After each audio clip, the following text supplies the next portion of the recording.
Hey everybody, it's the coach. Welcome to the special Saturday edition of the NFL on EA Sports. Straight ahead, we've got what should be a good one between the Miami Dolphins and the Los Angeles Rams. Kickoff is moments away, so let's get you out to our commentators. And standing by for the call are Brandon Godden and Charles Davis. Coach, thank you much. EA Sports coverage of the NFL brings us to the City of Angels, Los Angeles, California.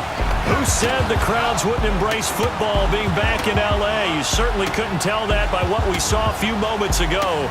These folks are pumped up as their Rams get set to do battle with Ryan Tannehill and the visiting Miami Dolphins. Happy to be on hand. I'm Brandon Godden with Charles Davis. And before we kick, partner, your keys to the game, please. Well, my keys are on the defensive side of the ball for both teams. And the big one, making sure you avoid giving up the big play. These safeties are going to get tested all game long. Their job, keep the ball in front of them, tackle people, make them run extra plays in order to try and score. And nice work on the return as they'll start their drive just past the 30-yard line. So here come the Dolphins now as they get set to take over on offense. Ryan Tannehill will be orchestrating the offense, the top 10 pick back in 2012. A terrific athlete, started at wide receiver before becoming the starting quarterback at Texas A&M, and also took his studies pretty seriously as well. He was a biology major at Texas A&M, planned to become an orthopedic surgeon, but being the 8th pick in the NFL draft, that paid just a little bit better. Line of scrimmage, the 31 now on 1st and 10.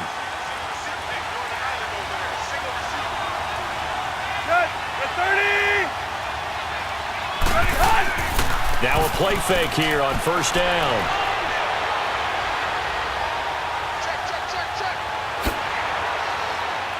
And they'll get it up just short of the 45 at the 44.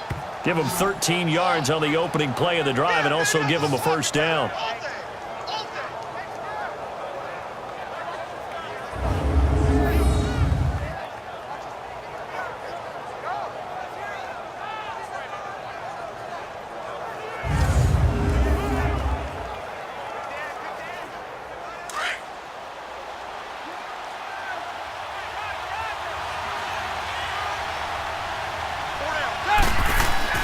They go play action here on 1st down. And the Rams got him. They bring him down. Samson Ebukam in there to drop him, and it'll be a loss of about 8. Now, we talk about players blitzing all the time.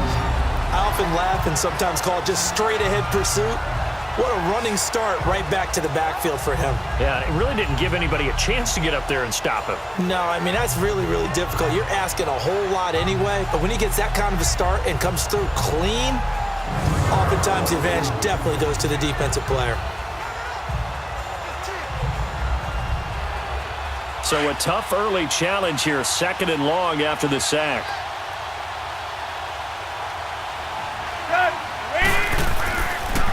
Here's the first carry for Kenyon Drake. And oh, his first carry, he loses the football.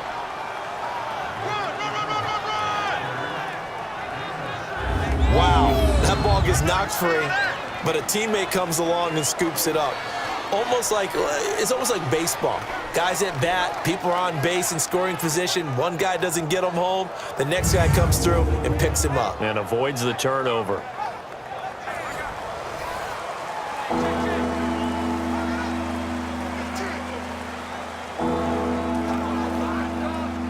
The Rams go nickel here defensively on 3rd.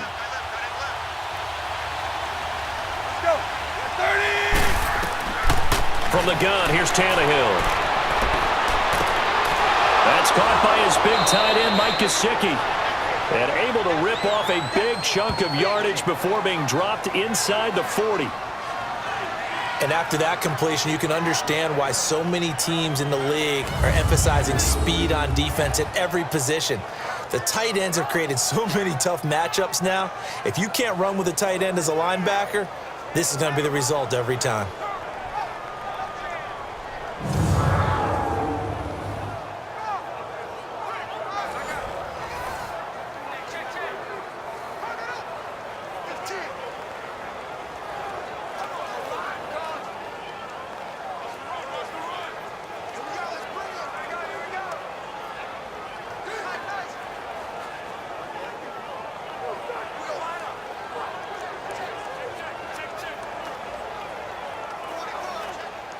So here's a 1st and 10 at the 38.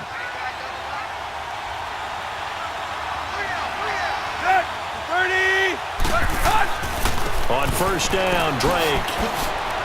And he's going to fight his way forward here for a modest gain. He'll get a nice chunk there on the 1st down run, and it's 2nd and 4. A quick burst there, and he nicely bit off a pretty decent gain.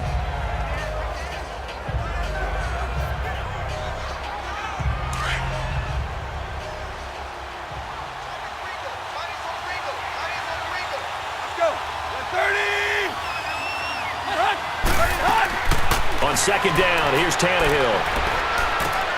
And Stills over the middle. And inside the 20 before he's brought down. His first catch, good for 16 and a first. Well, they're piecing together a nice drive to start this one. Seems pretty scripted and pretty successful so far. And I think they did it without our help. Because you remember when we sat in the production meeting with them to talk about this, and hey, you know, how you guys going to come out of the gate? I know I offered my help with a few plays, and they didn't seem to want it. I didn't offer mine. You know, you were the smart one. Whatever they're doing, though, it's working really well. First foray into the red zone for Miami. They come up 1st and 10 at the 16. From the red zone now, Tannehill. Toward the right sideline, but it's incomplete. Devontae Parker, the intended receiver, and that'll bring up 2nd down. And here now a look at the Dolphins' offensive unit. One of the things I've always enjoyed about watching Kenny Stills play is his passion for the game. You can tell he absolutely loves being out there. He has a ball when he's out on the football field. But the other thing, he can fool you. He looks like a slot receiver, but runs great routes from the outside and creates big plays downfield. An incomplete pass on 1st down. That leads to a 2nd and 10.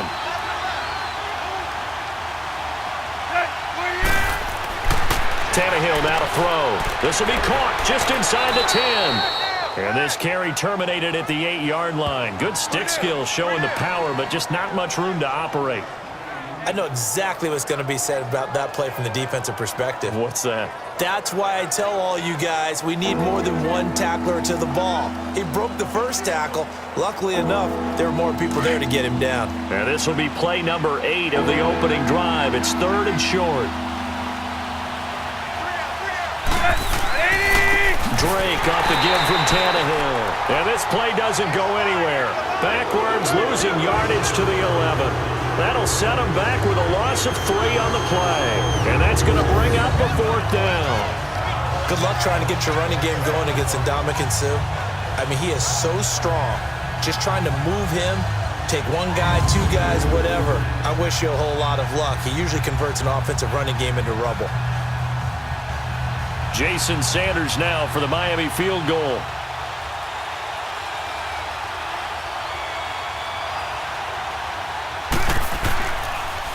Oh, they get to the football. It's blocked. Now it's scooped up, and this is a live football.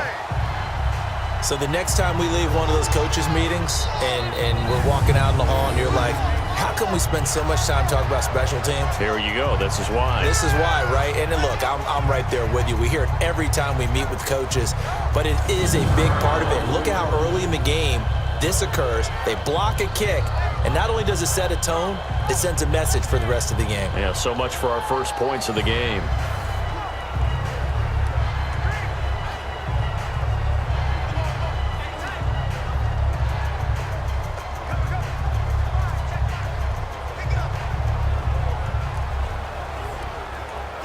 So now a chance for points in the opposite direction after the blocked field goal.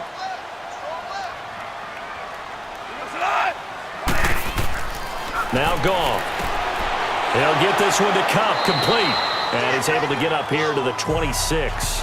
A gain of 6 there on 1st. That time they hit him out of the slot on the drag. And that route takes some fortitude from the guy running it because he knows he's going through the briar patch, as I like to call it, right? He's trying to work his way through all that traffic and people wanting to put a little contact on him. Really well done. From the 26, they'll line up on 2nd and 4. Now the first carry here for Todd Gurley. And he's able to get out to the 32, brought down there. It'll go as a gain of 6 that time, and it moves the chains as well. And a nice little broken tackle run there by Todd Gurley, the 10th pick in the 2015 draft. And that's what you get with him, that full package of speed, power, able to catch the ball in the backfield. Many people doubted him coming out because of the knee injury in college. They're seeing the full Todd Gurley now, and it hurts. From the 32 now, here's 1st and 10.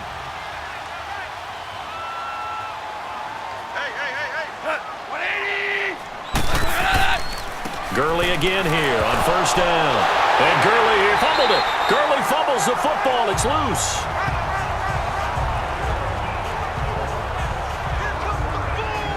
A call it luck or skill, whatever the case is, they're feeling good about just keeping the football there. Yeah, the biggest thing that they're calling it now, our ball. I mean, they don't care if it was luck or skill.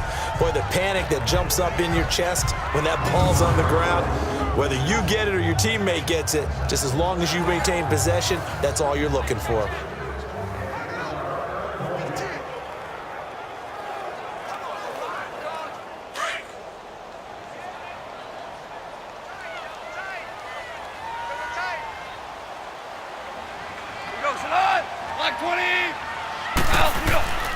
On 1st down, it's Gurley. And this one's going to go the wrong way. Losing yardage back at the 42. That's going to go as a loss of a yard, and it'll be 2nd down. It's a tough one right there. He ran right into the teeth of the blitz as the linebacker was freed up in order to stuff that one for a loss. I think quarterbacks got to see that. Got to find a way to audible into something a little more advantageous.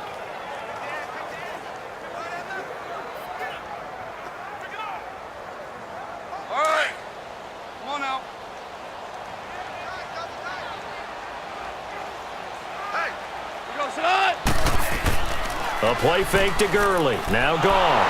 Rush coming, and he's taken down. Kiko Alonso. Not dropping into coverage. He comes on the blitz and takes him down for a loss of 9. Man, he got in there so quickly, Charles. What could the offense have done to adjust and account for that? But what you're hoping is that you figure out and you see and get a clue that maybe there's going to be some pressure coming at you, and you change the blocking schemes. Maybe you go to max protection. The biggest one is maybe you bring your running back in to try and keep you clean. But in that case, that didn't happen. Zero accountability, and a sack resulted.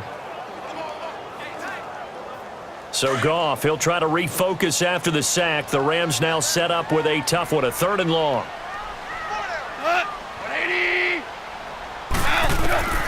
From the gun, here's Goff. And that is incomplete. Nice play there to force the incompletion. And to me, one thing's for sure. When you're the underdogs and you're playing on the road, you absolutely have to get takeaways. You've got to get the ball from them. Yeah, win that turnover battle, going to be key. They didn't get one there, but you get the feeling they keep making plays like that, they might just get a few. Yeah, once you get one, defensive teams think they come in bunches.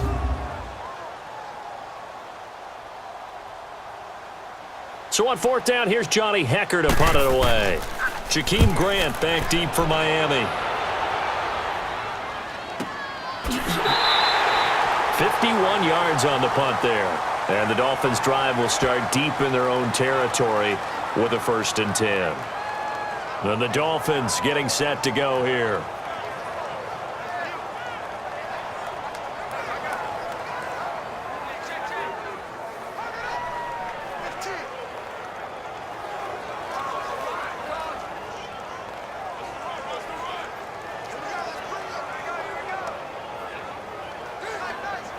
Tannehill and the Dolphins break the huddle. Come up 1st and 10 at their own 13.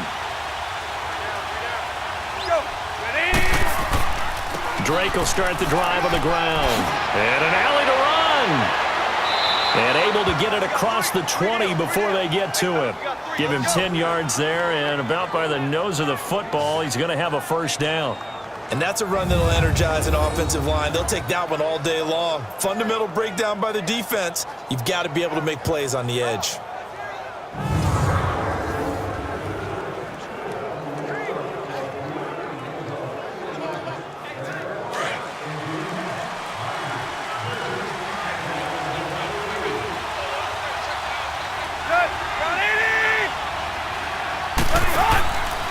Now on 1st down, Drake again. And he'll take this one up close to the 25-yard line. On the stop was Aaron Donald. The defense here for the Rams. And defensive tackle Aaron Donald, when you evaluate him, you're looking for flaws. You can't find any. This guy has the ability to single-handedly take over a game. Wrecks it inside, outside. You can't run it against him. And good luck trying to throw it downfield when he's in the face of the quarterback.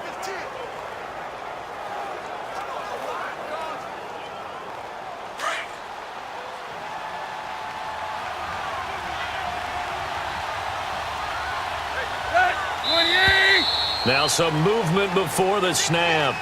And we'll hear from our referee for the first time this afternoon. Offense.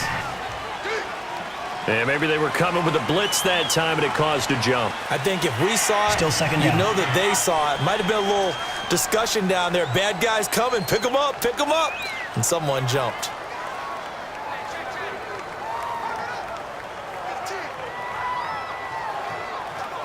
And that false start penalty certainly not helping their cause here. Second down and long.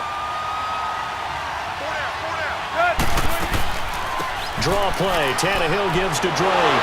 Pushing through tacklers at the 30. And he'll get it up to the 33-yard line. Call it a gain of 13 yards on the play. And that's going to make it third down and less than a yard. Getting the sense, Charles, they're going to put a big emphasis this afternoon on the run game. And why not? What we're seeing so far, it's working pretty well from them. And here's the best part. We always talk about the best performers do their job when the lights come on. I think he likes natural light best. Oh, it's a nickel set here defensively on 3rd and inches. Still want to be prepared for a pass.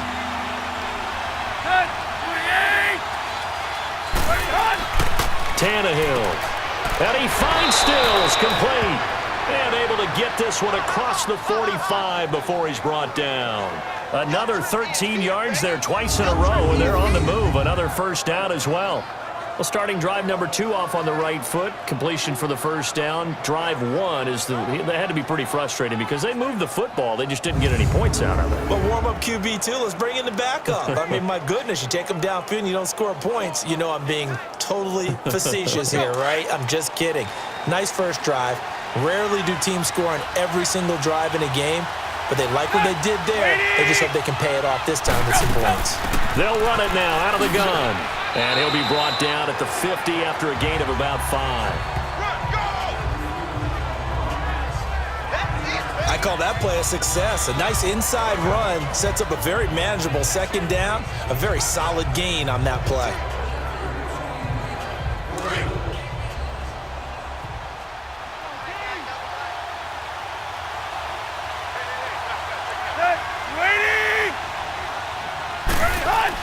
From the 50, it's Tannehill.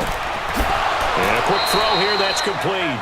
And he is tackled inside the 40, not quite to the 35. 12 yards there as they keep this drive rolling. It's another first down.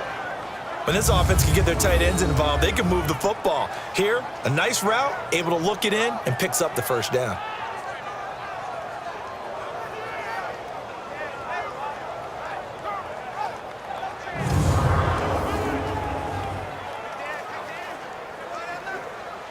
Line of scrimmage, the 37 on 1st and 10.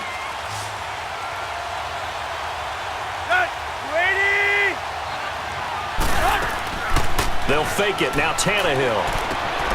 He's got his man on the crossing route. And all the way inside the 15 before they drop him. A really nice gain of 25 yards. There are so many things to watch for when you play defense. And reading your keys, you always hear about that, and having your eyes in the right place. Sometimes your eyes can fool you. How about that play action there? And it sprang the big guy, didn't it? Able to dump it over the top to him.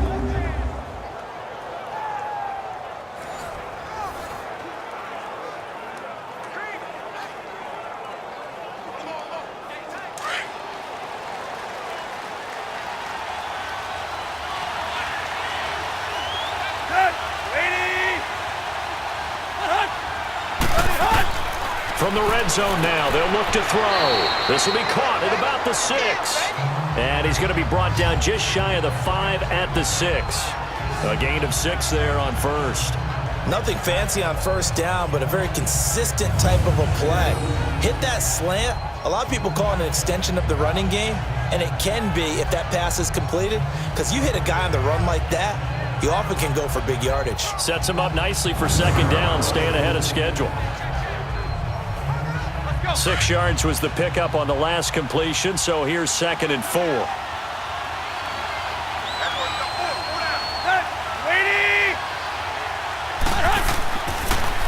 Tannehill hands to Dre, and he's able to get it down to the 2-yard line. 4 yards on the play, and that leads to the 1st and goal. Well, they came into this game saying it was important that they set the tone and show that they can run the football. I believe that they've done that here in the first quarter.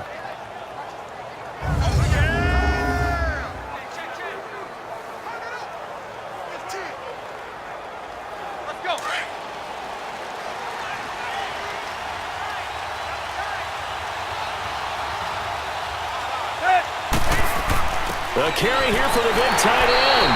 And this will result in him losing yardage back to the 3. It's a loss of a yard there, and now 2nd down.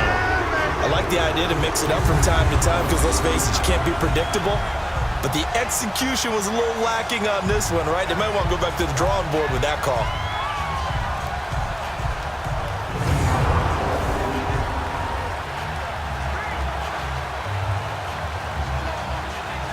So they're backed up to the 3-yard line, 2nd and goal.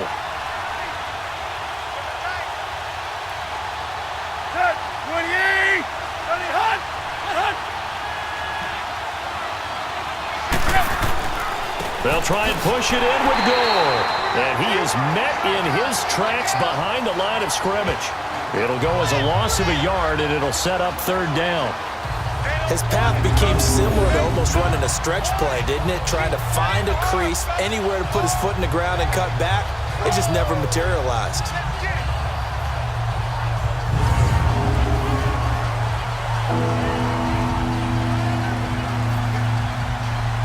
The Ram fans in this old stadium on their feet. 3rd and goal.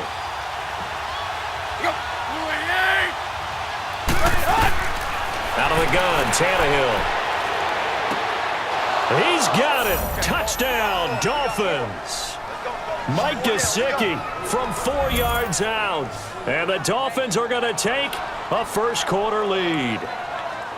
Sometimes those tight ends are a mismatch. They found the mismatch there. And that's exactly why you want to draw up those types of plays, because coverage is just going to go to the natural guys, the guys that make the big plays on the outside. But if you work your tight end into it, that's a tough one for a defense to handle. Tough they couldn't handle it. It worked out for 6. Jason Sanders now for the extra point.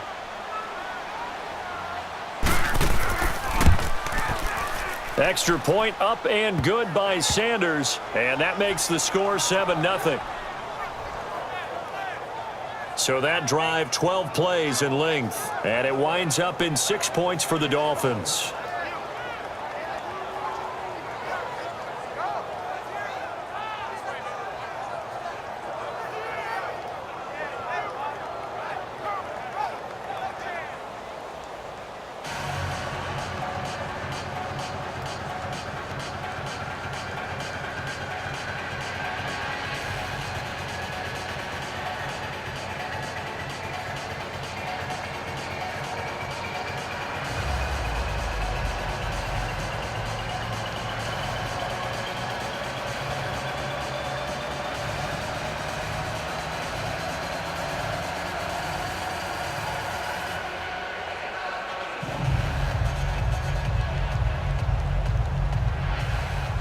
Sanders now to kick this one away.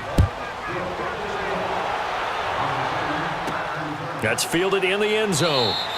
And no run back here. This will be a touchback, and it comes out to the 25-yard line. And the Rams now coming out on the field. They punted last time they had it. What steps, Charles, do you think they have to take to make sure they don't do that again? Well, let's just go to the football 101, the trade expression 101. Win first down.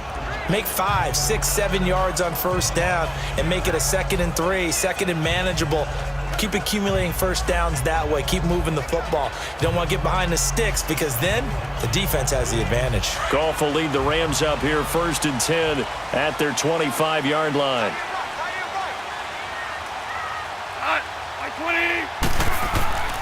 They'll try and start the drive with Gurley. He finds an opening past the 40. Good move by Gurley. And finally brought down at the 38. A big chunk of yardage there, 37 yards. Sometimes those lines that are drawn on a grease board or in a playbook, they come to life out on the field, don't they? And we just saw down that outside handoff to the right. That right tackle, he gets excited for that call, doesn't he? He does, because he just wants to dominate his guy and say, listen, I was the point of attack. I took care of business. That's why you're able to get downfield and add all those yards to your total. Yeah, really nice gain there.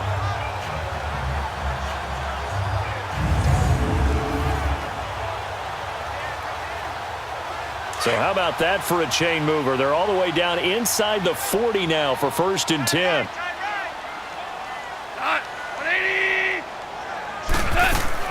Right back to him on 1st down.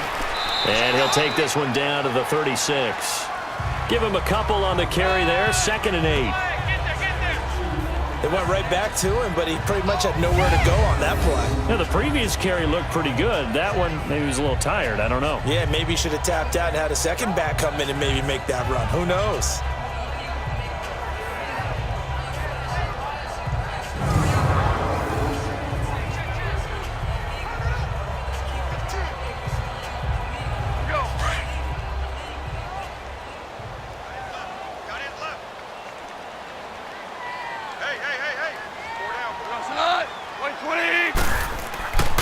Now on 2nd down, this is Gurley. And able to push his way forward here for a good little gain. 5 yards on the pickup, and all of a sudden here, it's 3rd down. All right, Brandon, I know we're in the early going here, but those kind of runs, they're going to open up a world of opportunities for this offense going forward. In need of a conversion on 3rd down. They had the big play to start the drive, not much sense.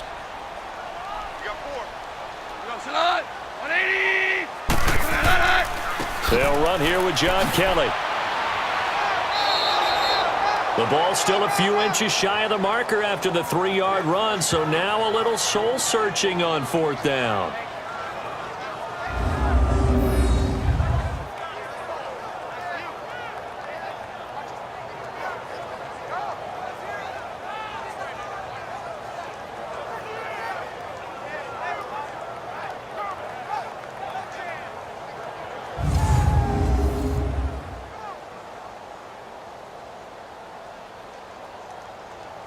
So on 4th down, here comes Greg Zuerlein to try and get 3 for the Rams. Spotted at the left hash, this from 45. And Zuerlein's kick is good. And they are on the board, but still trailing. It's 7-3.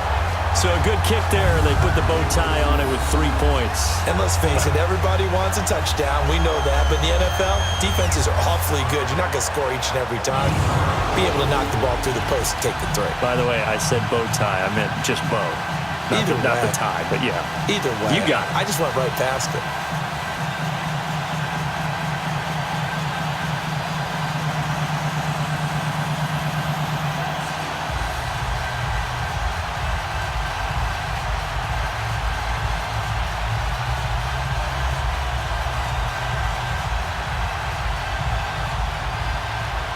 After the made field goal, Zuerlein back out there now to send this one away. The return will come from Sonoris Perry. And he'll be brought down at the 23, make it the 24-yard line. And we'll see what the big tight end Mike Gesicki and the rest of the offense has in store. And we roll the highlights, 5 catches. Schematically, what do you do to stop a tight end like him? You have so many different options, whether you want to play 3 deep zone, 2 deep zone. One of the ones that I think works really well is what they call 2-man. 2 guys deep in on the half-field marks, usually the safeties, but you have someone underneath that plays man-to-man against the tight end. Keep him from finding those gaps and those holes where he can sit down, establish himself, and show himself to the quarterback and provide an easy target. Now a play fake, and it's Tannehill.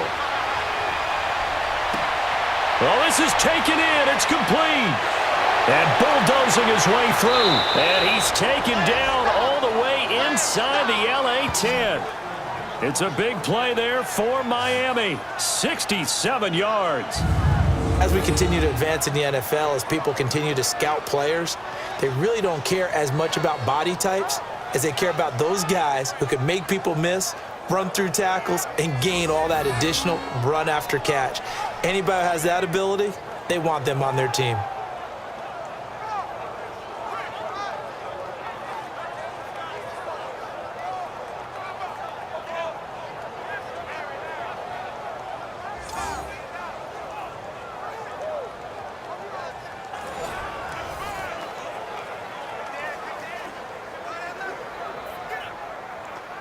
Well, that didn't take long. One play, and we're already looking at a first-and-goal situation.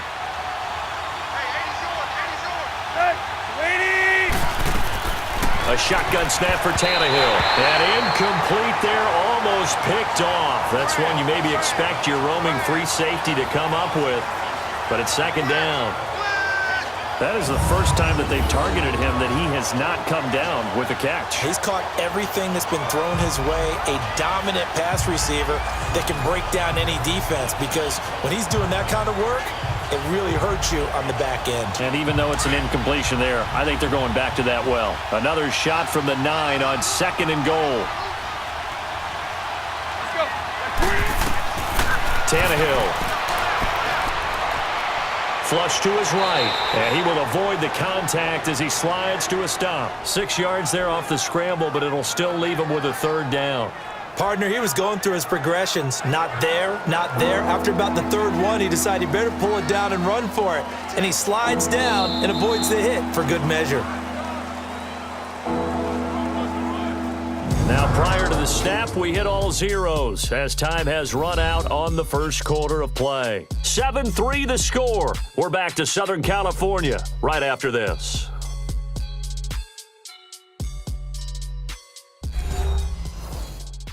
The NFL on EA Sports is fueled by Gatorade, the sports fuel company. Back now with Charles Davis, I'm Brandon Gaudin. Second quarter begins with the Dolphins in possession of the football. And they'll come up looking to keep this drive moving.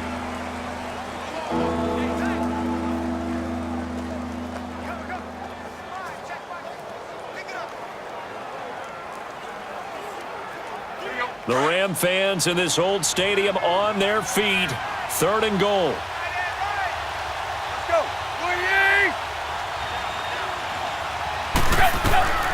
Now it's Tannehill. And Stills has got it. Touchdown, Miami. Kenny Stills from 3 yards out. And the Dolphins add on to their lead. And down near the goal line here, they're able to throw it in. And the key word, quick. Quick hitter. Out of his hands fast, into the receiver's hands even faster.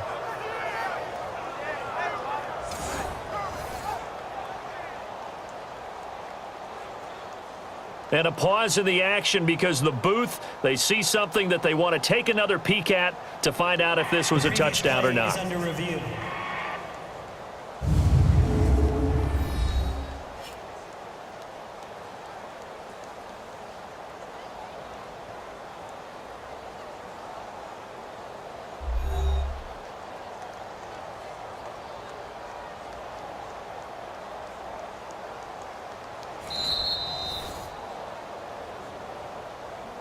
After review of the play, the ruling on the field stands. It took them an extra look, but they found out it is a touchdown indeed. The official says this one counts.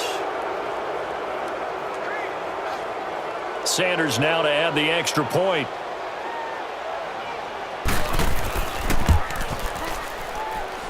Extra point up and good by Sanders. And the decision to just kick the extra point winds up successful.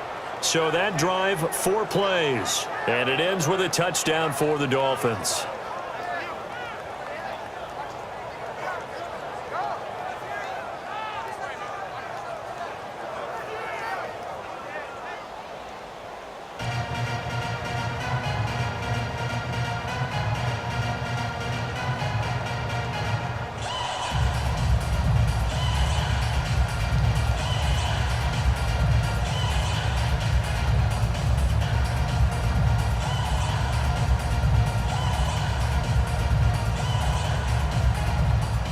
Sanders now to kick this one away.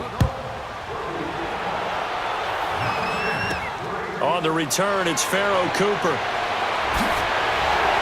And he'll take this across the 25, a couple extra yards, up to the 27-yard line. Here's the Los Angeles offense as they get set to take possession. And tough to win games if you're going field goal, field goal, field goal here. They got field goal last time.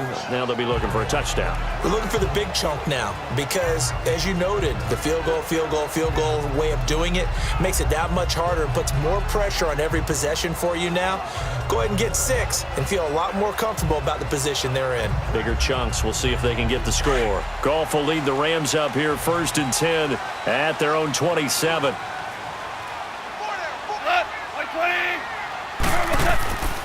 They'll start out on the ground with Gurley. And able to stay on his feet past the 30 to about the 33-yard line. It's a 6-yard gain on the ground, and that'll make it 2nd and 4. Let's talk a little football 101 here because one of the keys to advancing the ball downfield, success on 1st down. Huge difference, as we know, between 2nd and 4 and 2nd and 8 and 9.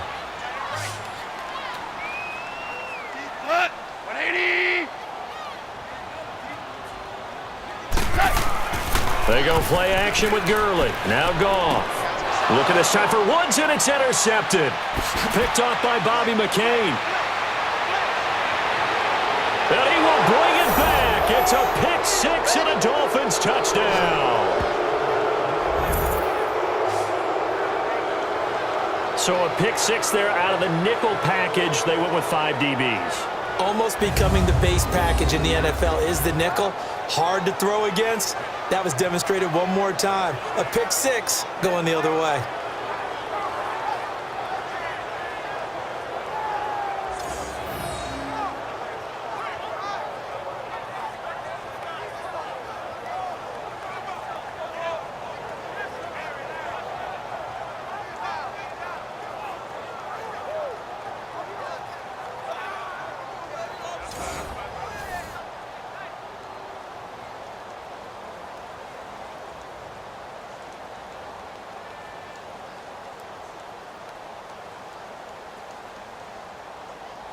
Sanders on for the extra point. Extra point up and good by Sanders. And the decision to just kick the extra point winds up successful. So the defense creating some points, not only getting the interception, but then returning it to the end zone for the pick 6.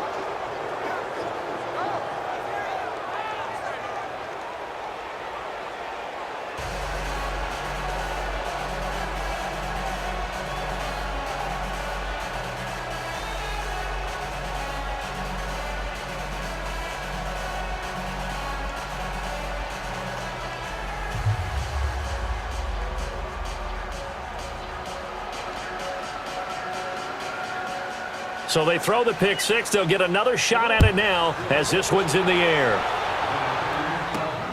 This is taken at his 4. Powers through. And he'll make it across the 20 as his guys will set up shop at the 23-yard line. Getting set to go again here, Robert Woods marches back onto the field. Looking down at the stats here, realizing he has no catches. They've targeted him twice, but no catches. So how do they get him more involved, Charles? You make sure he touches it on routes that he likes to run. Maybe even run a reverse or some type of a jet sweep so he gets his hands on the ball and get him active and involved in the game. You just try and find ways to get him going, and it doesn't have to be something that's big downfield. Maybe kind of like in basketball, just a shooter seeing the ball go through, you get him a rep, get him more comfortable. I agree with that totally. Maybe set that solid screen and give him an easy look. Well, to this point, no catches. Here's Gurley. And not much there. Maybe a yard up to the 24. I think if they want to start getting back into this game, it behooves them to get better on 1st down. Yeah, certainly not what they were looking for there out of the opening play of this drive.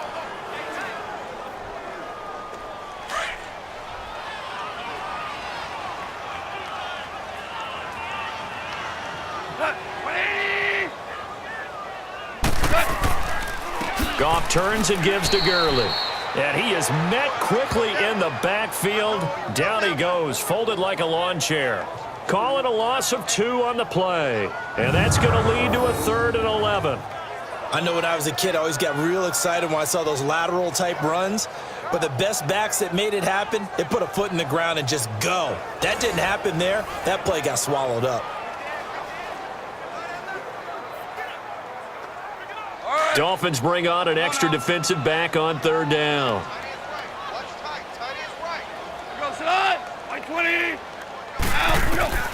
A shotgun snap for Goff. Man open, it's Cup. He's got it. And they're going to get this beyond the 40 before he's taken down. The 21 yards there as they convert on 3rd. Really? Really? Did we just see that? That's a big catch. One-handed, I might add, to pick up a 1st down. I was going to say on 3rd down for the defense, it's one thing to give up a reception. You just got to shake your head on a one-handed catch to pick up the 1st.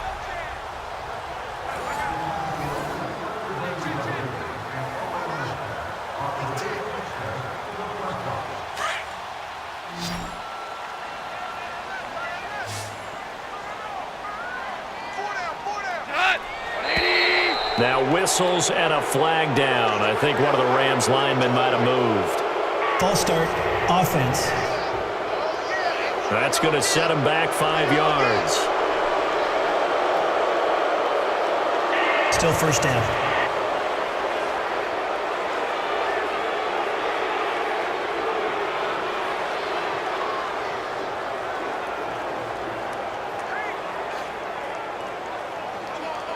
The false start backs him up 5, 1st and 15.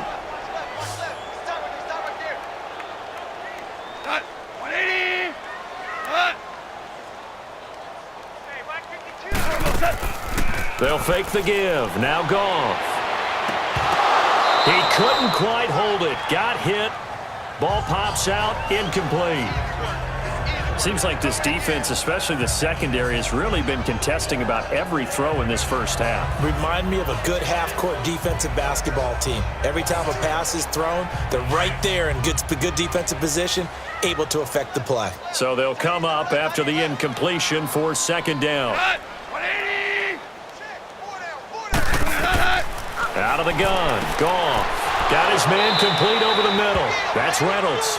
And he'll get it out a couple yards shy of midfield at the 48. They'll get 9 there as that sets him up better for 3rd down.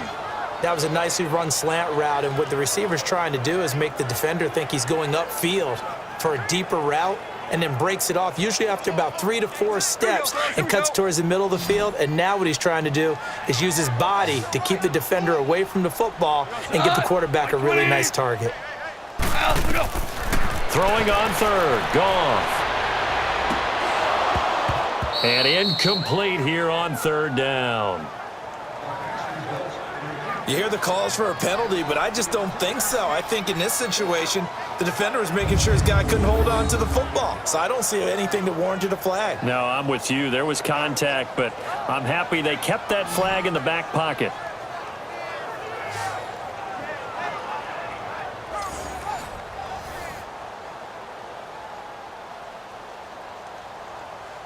Here's Johnny Hacker now as he'll kick it away for the 2nd time. He gets this one away, and boy, it's another boomer.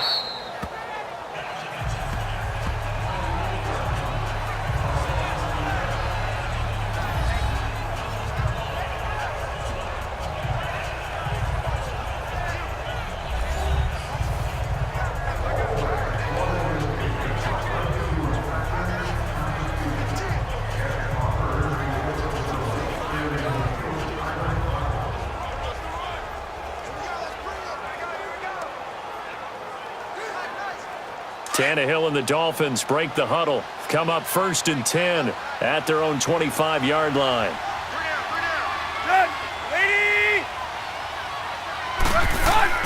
They'll try and start the drive here with Gore. And he'll fight forward to about the 27-yard line. 2 yards on the carry there. It'll be 2nd down. Well, we saw him there trying to get it to the outside, trying to get to the perimeter, but not a whole lot of room there. But there's got to be one positive to that. If you keep moving laterally, creases tend to develop as the game moves on, and they can run it back inside later. They'll break the huddle, come up on 2nd and 8 at the 27-yard line. On 2nd down, it's Drake. And he's taken down, but able to slip across the 35. A 10-yard pickup, and it's enough for a Dolphins first down. Tremendous blocking by the interior of the offensive line. They didn't just gash him there. They blasted a gaping hole for him to gallop through. I think if he comes back to the huddle, he better be giving them a whole lot of credit and thanking them for that much space to rumble.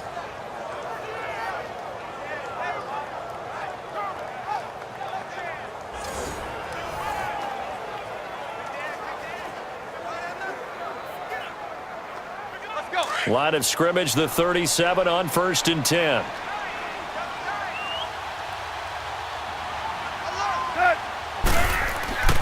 Running game working. They'll stick with it on 1st down. And he stopped immediately there.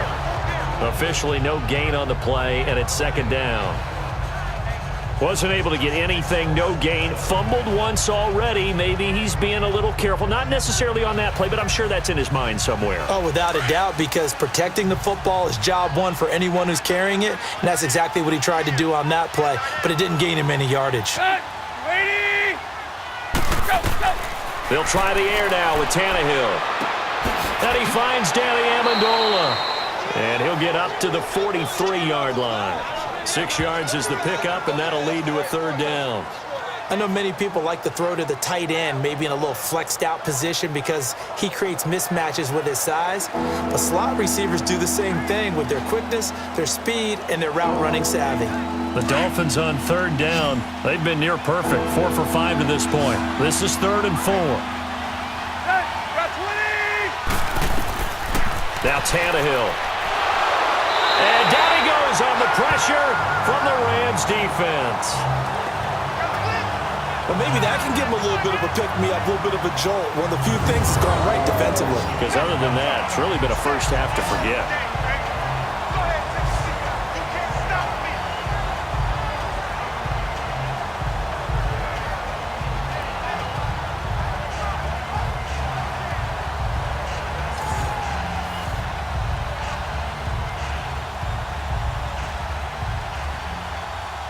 On 4th down, Matt Hawk to punt it away. Back deep, the dangerous Pharaoh Cooper.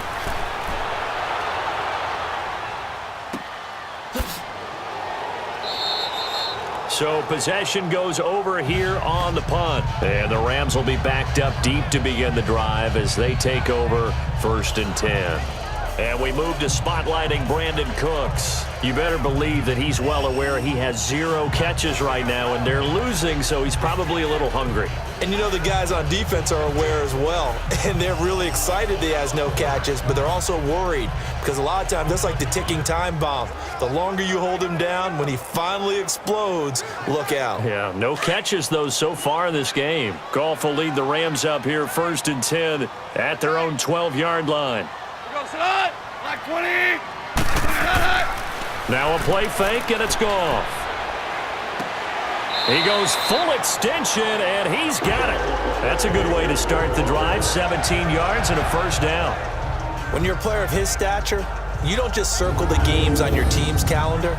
You circle the Pro Bowl? Without a doubt. That's a game that you just figure you're going to be in each and every year. And it's because of catches like that. That's why he goes.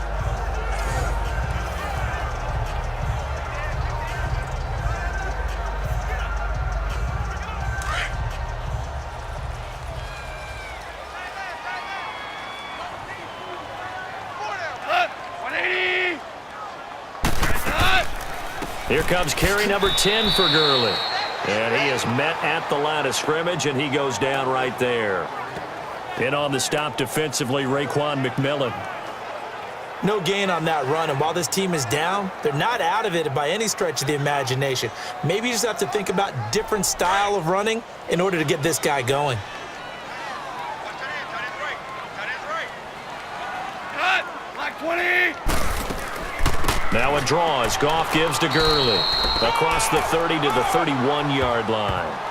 Give him 3 yards on the run there. That still leaves him with a difficult 3rd and 8 coming up. Sometimes your philosophies get challenged at times you don't want them to. They did try to stick to the running game on the first 2 plays. Didn't amount to much. And now facing a 3rd and long at the outset of this drive.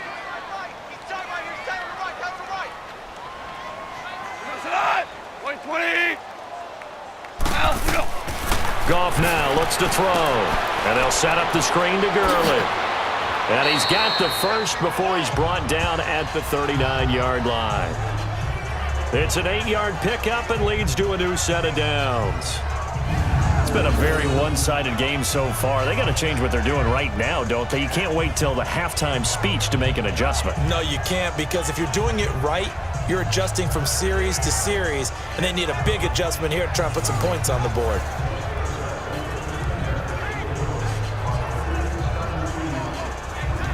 This offense finding its legs now. Here's another 1st and 10.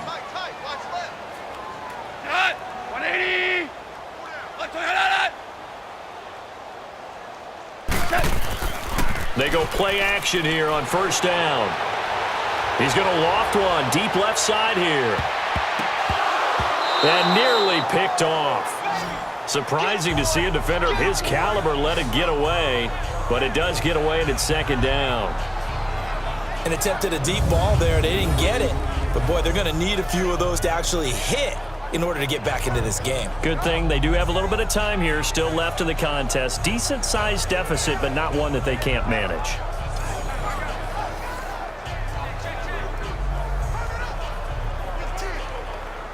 So line of scrimmage still the 39 on 2nd and 10.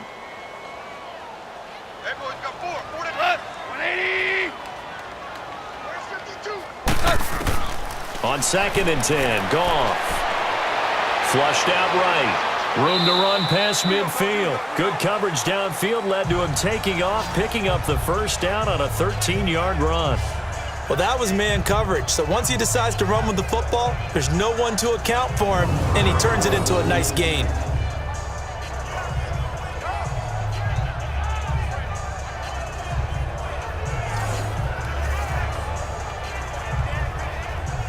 So now 1st and 10 as they've crossed into Miami territory at the 48-yard line.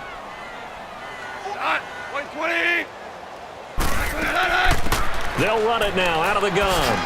Oh, he shifts past him, and he's got this down to the 35.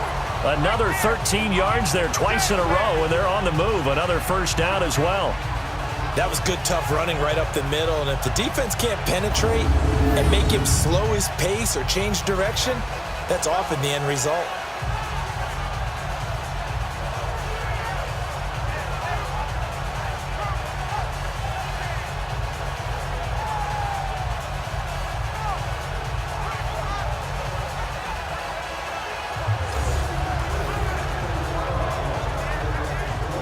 Ball up to the 35 now as they come up on 1st and 10.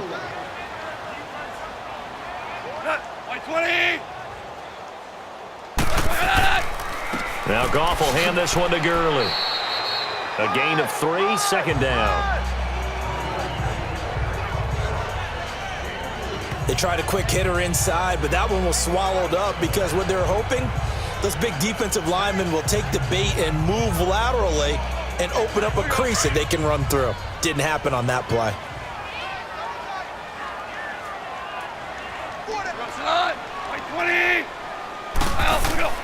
Play action. It's Goff. Over the middle, complete. It's Reynolds. And all the way inside the 15 before they drop him. A good pickup there of 20 yards. And now the passing game here in the 2nd quarter starting to heat up a little bit. Don't you feel the rhythm starting to happen, right? You see it now. The confidence is starting to rise. I think now as a play caller, because that has happened, you lean on it a little bit more. You don't go totally away from running the football, but you do say, guess what? We can throw it. We can throw it well with a whole lot of confidence. This will be the first red zone opportunity now for the Rams. They have a 1st and 10 at the 13-yard line. On the handoff, it's Gurley. And he's going to take this one in for a Rams touchdown. Todd Gurley, A 13-yard touchdown run. And the Rams are able to cut into this lead. And there you go. Nothing really too complex. Block, keep to your assignments, let them run it in. They did it. Fundamental football. Good blocking beats good tackling on that play. End result, touchdown.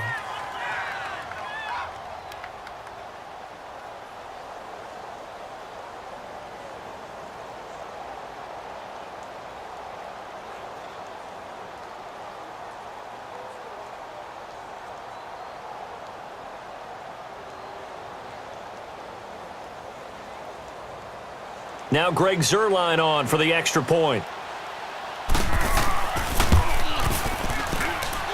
Zuerlein connects on the extra point, and it makes the score 21-10. A 10-play drive that time, and it's finished off by a Todd Gurley touchdown run.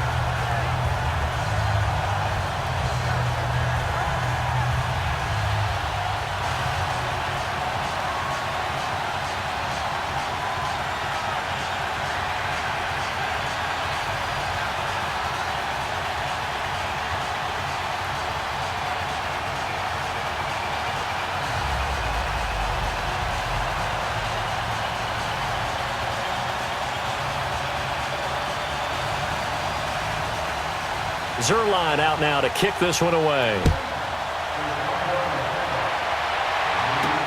This is taken about 7 yards deep. And no run back here. This will be a touchback, and it comes out to the 25-yard line. Frank Gore and company trotting back out there as they get set to go again on offense. The passing game, they've had more success there than the running game. Maybe something they game plan for. How come they didn't tell us about it? Because they wanted to keep it a secret. We did ask, didn't we? But I think what happened in this one is they've realized that they've established the run pretty well, and teams are going to key on that. They thought they could open it up and have success through the air, and that's exactly what's going on. Yeah, they've had success, at least so far here in the second quarter.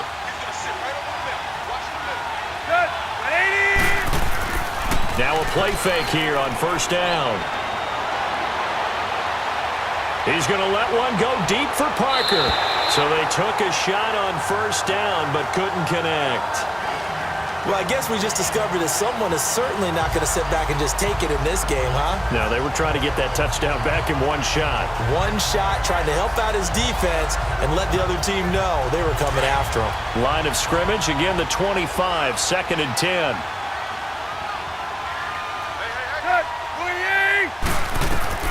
On 2nd and 10, Tannehill. And he comes back with one complete. And he'll get it up to the 33-yard line. 8 yards on the completion, but now they face third down. Let's not quibble about the gain there on second down. That was a positive play because that was a take-what-you-can-get situation. Got out to the tight end. Now it gives them a much better opportunity to convert on third down. The Dolphins on third down. They've converted 4 times out of 6. Not bad. This time they face a 3rd and 2. They'll run it now out of the gun. No gain on the play there, and it'll bring up 4th down. I apologize in advance, partner, but the beefeaters on the interior of this D-line, you just know they were licking their chops on 3rd and short. And yes, they were rewarded with a tasty dish, stuffing that one short of a first down.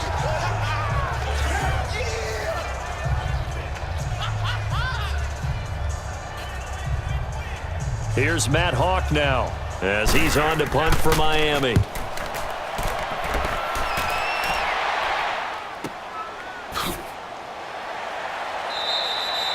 Just a 2-yard return there following a punt of 48. And the Rams will go on offense here with a 1st and 10. And the Rams getting set to go now. Last time they were out here, they had the benefit of good field position, led to a touchdown. This time, they're going to have to work for it. They are, but with that last drive that culminated in a touchdown, I think they carry that confidence into this one. Doesn't matter where you start with the football now, they have to feel great about their opportunity.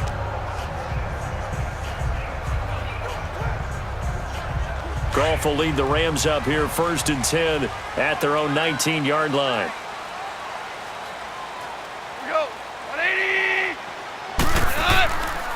Now a handoff for Gurley.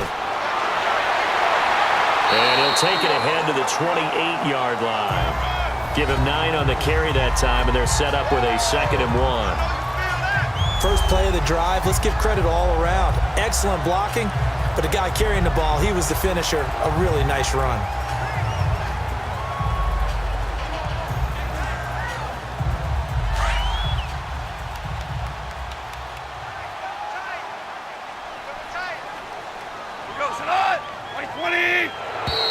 Now whistles and a flag down. I think one of the Rams linemen might have moved. False start, offense.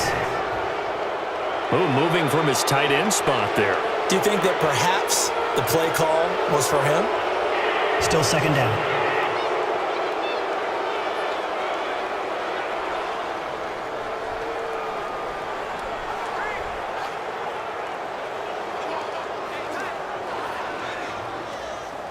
A bad false start penalty there. Now 2nd and 6.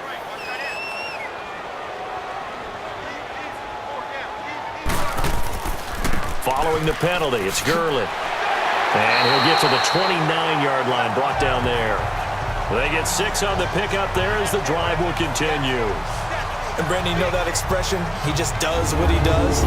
It sounds trite, doesn't it? But in this case, it's perfectly apt. This is one of the better runners in the NFL.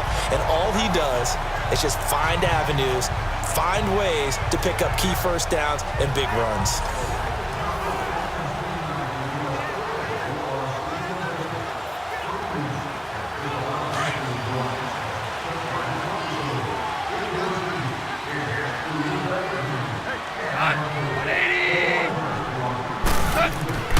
They'll fake the handoff. Now Goff. Into heavy traffic, and it's intercepted. Picked off by T.J. McDonald. And his guys are going to get the football at their own 47-yard line. That's sort of a second quarter to forget for him. Now 2 picks in this frame. Almost as if the first one that he threw, he couldn't shake, couldn't get it out of his head. He ends up throwing a second one as a result. Compounds the mistake a little bit. Yeah, you got to be able to forget, compartmentalize, whatever you want to call it, and move on. He hasn't been able to do so here in the second. Here comes Ryan Tannehill now, leading his offense back out there. And he's been good. 2 first-half touchdown passes, no interceptions so far. Does a lot for your confidence, does a great deal for your team, gives them a lead, and they're feeling really good about how they're playing. I think he expects to throw at least another one. I was going to say, now he wants the first-half hat trick, doesn't he? Oh, without a doubt. Go ahead and fling him on the field, folks. He wants that type of celebration. Tannehill and the Dolphins break the huddle. Come up 1st and 10 on their side of midfield at the 47. After the interception, here's Tannehill. And he's able to take it across midfield before going out of bounds. 5 yards on the catch there, brings up 2nd down. Let's make this one simple. What a catch, especially the finishing part of getting his feet in bounds, toe tapping, and of course, foot dragging. Little tapestry, if you will. Oh, I like it. 2nd and 5 after the 5-yard completion on 1st down. They'll run it now out of the gun. And he's going to fight his way forward here for a modest gain. 4 yards on the pickup, and that'll make it 3rd and 1. When you find that kind of yardage, you couldn't be more confident as a ball carrier. And guess what? You're going to go back and tell your offensive coordinator, I'd like to keep carrying it, thank you. The Dolphins on 3rd down. They've hit 4 of 7. They need just a yard here. It's 3rd and 1.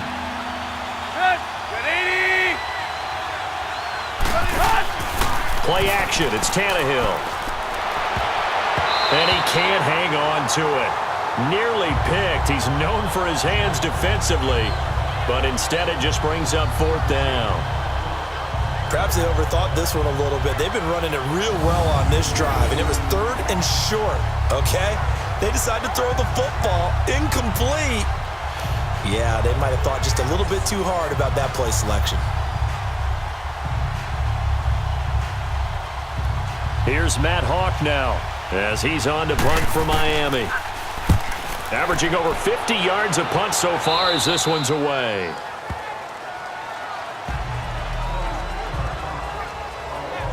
So now here are the Rams as their offense comes back out. And following the interception, just any interception, are you a little bit more cautious when you start that next drive, or no, you just throw that out the window? I think you are. I don't think that there's any way you can run back out there and go, totally didn't affect me. Let's just go ahead and be loose with the football again. You're going to take care of it, but you have to be careful about being too cautious because now you can't run any offense at all. Still want to attack. We'll see how they attack them here. Goff will lead the Rams up here 1st and 10 at their own 18. Trying to shake off the interception from the last drive. He'll look to throw. And it pops free. The collision there jarred the ball loose and brings up 2nd down. Anytime a defense can sit back in a zone like that, it tends to create a lot of congestion in the middle of the field. Makes it very hard to slot one in. Looked like I-4 at rush hour in your hometown of Orlando, Florida. An absolute mess. So now 2nd and 10 after the incompletion on 1st down. 180! Out, we go. From the gun, here's Goff. 2 minutes to go here in the 1st half. And incomplete there. A nice hit. Jars the ball free and brings up 3rd down.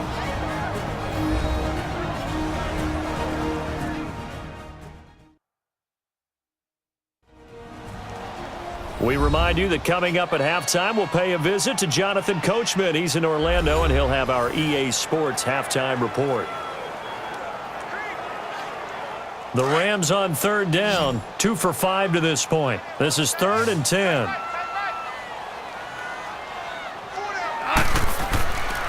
Back to the workhorse today. It's Gurley. And he'll be taken down, but not before he gets this football out shy of the 30 to the 29. And a gain there of 11 yards. Here's Goff. Going up top for Kupp. That's caught inside the 20. And he'll be marked down deep on Miami's side of the field. A big play there. Goff to Kupp. 56 yards. Well, partner, I'm not sure how this drive's going to end, but how about the way they flip field position there? A nice attacking play that picked up a heck of a chunk of yardage.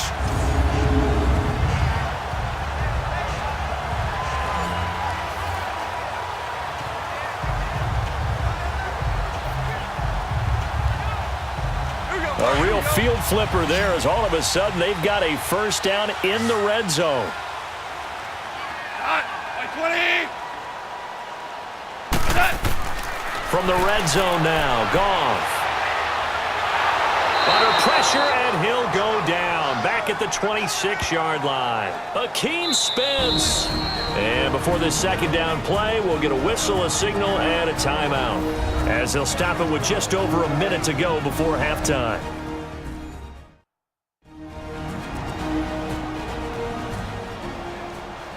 And we are back here. I'm Brandon Gaudin alongside Charles Davis. So the offense takes the timeout. And now we're set to get going.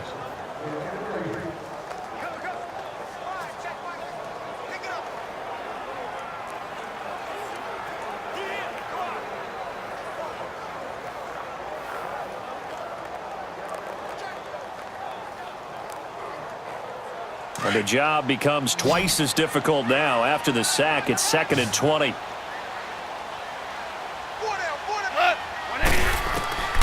Now Goff. It's a short one here, complete to his tight end. That one good for 17 as they're set up better now for 3rd down. But when you hit him on the move like that, and he's able to get into open field with a full head of steam, oh boy, it's going to be tough to get him down. Yeah, there was a big window. They're lucky they did get him down. The Rams on 3rd down. They've hit it 50%, 3 of 6 to this point. This time it's 3rd and 3.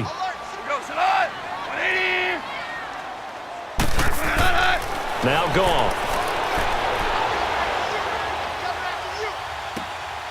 And he's going to take this one in for a Rams touchdown. Robert Woods from 8 yards out. And the Rams have got this back to a 1-score game. I think everyone in the league talks about finishing, don't they? Doesn't matter whether it's a quarter, a half, a game, a series, whatever.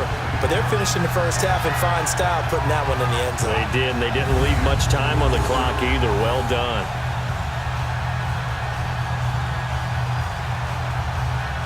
Now Zerline on to add the extra point.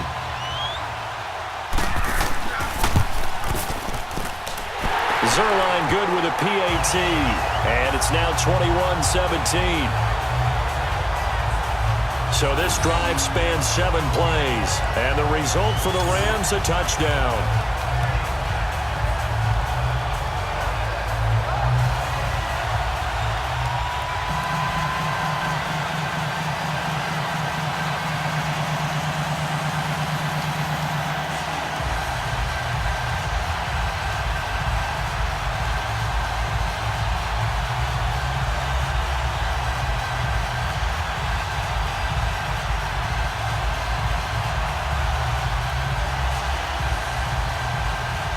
Zerline out now to kick this one away.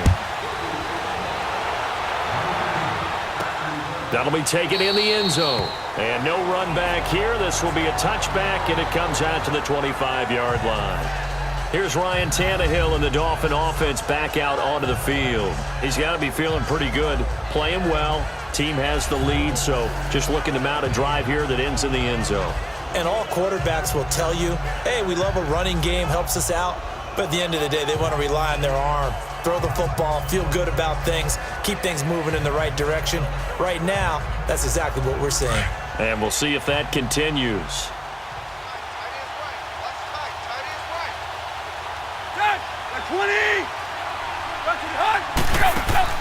They'll start the drive with Drake. And an alley to run.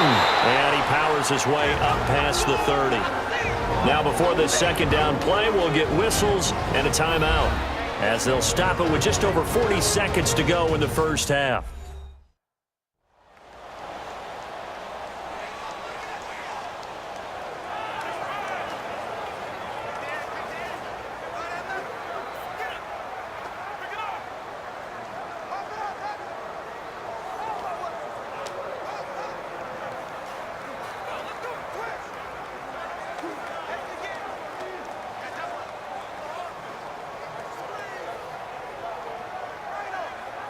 They'll come up now 2nd and 4 from the 31.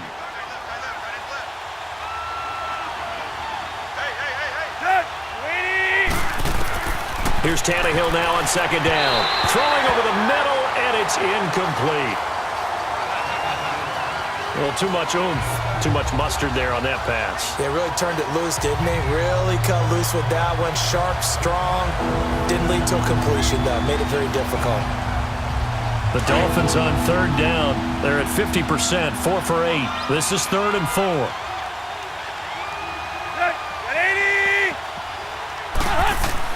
Here's Tannehill. And Amendola with a catch. Now hold everything here. We're going to get a timeout by the offense, as it'll come with 36 ticks to go in half number 1.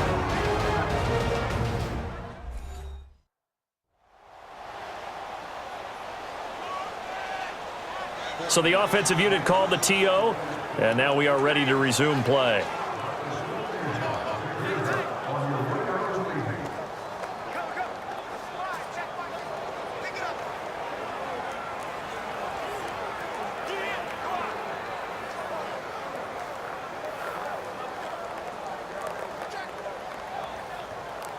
Tannehill now over 200 yards already in this first half. It's 1st and 10.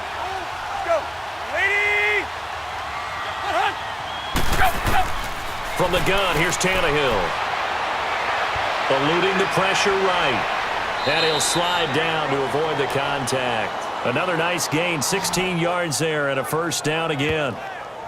I think the last 2 plays really illustrate how difficult it is to game plan against this guy, because you know he can throw the football, but how about his use of legs as well? What we call those broken plays, you can't account for them. Yeah, those plays, those 2 that you just mentioned, a microcosm really of how he can hurt you. So the offense takes the timeout, and they are back out and ready to rock.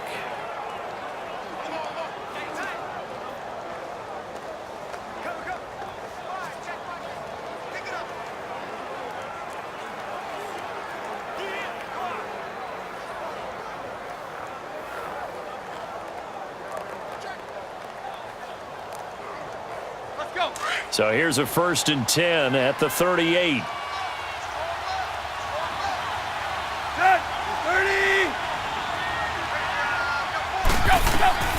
On 1st and 10, Tannehill.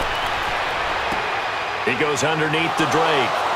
Takes this to the 32, maybe the 31, and then the defense rallying quickly after that broken tackle. 7 yards on the play, and it'll be a 2nd down. And he spikes it to stop the clock, and now if they choose, they'll have a chance at maybe a long field goal try here just before the break.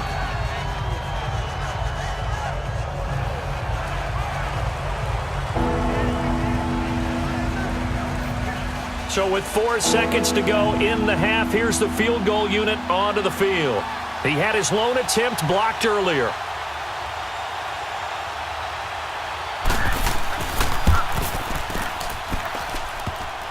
And that'll be off the crossbar and out. It's short. He couldn't get it there. It's no good. So we've reached halftime here, and it's the visiting Dolphins taking a lead to the locker room. As we'll send you eastward to Orlando. Standing by with that EA Sports halftime report now is Jonathan Coachman. Take it away, Coach. In our game has been Ryan Tannehill, who's had the hot hand in the first half. He's thrown for over 200 yards already, and his guys have the lead as well. As we get you back to Brandon Gaudin.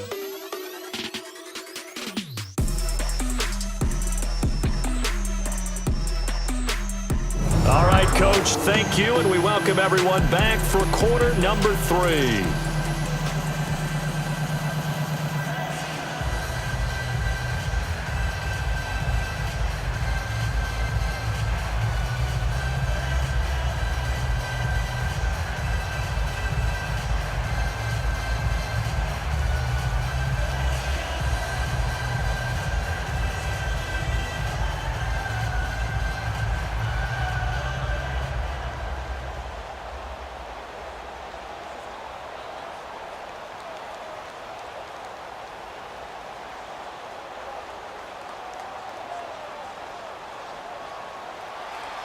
It's been a shootout so far. We'll see which defense can make the adjustments as we get back underway in the second half. Cooper on the return.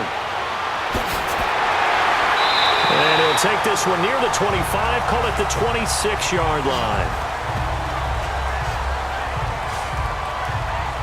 The Rams offense now making their way out to take over. They're down here, but very much in this game. What's the tonality of a coach's talk when a game is within striking distance like this at intermission?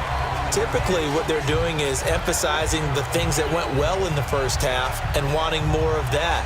Sure, you've got to go over some of the errors and clean up some things because there's a reason you're down. But overall, I think they want to stay positive, stay up with this team. We're just starting the second half, and we've got the football. Let's go ahead and punch it in, and then we'll take it from there. See how that recipe works. A play fake to Gurley. Now Goff. That is incomplete.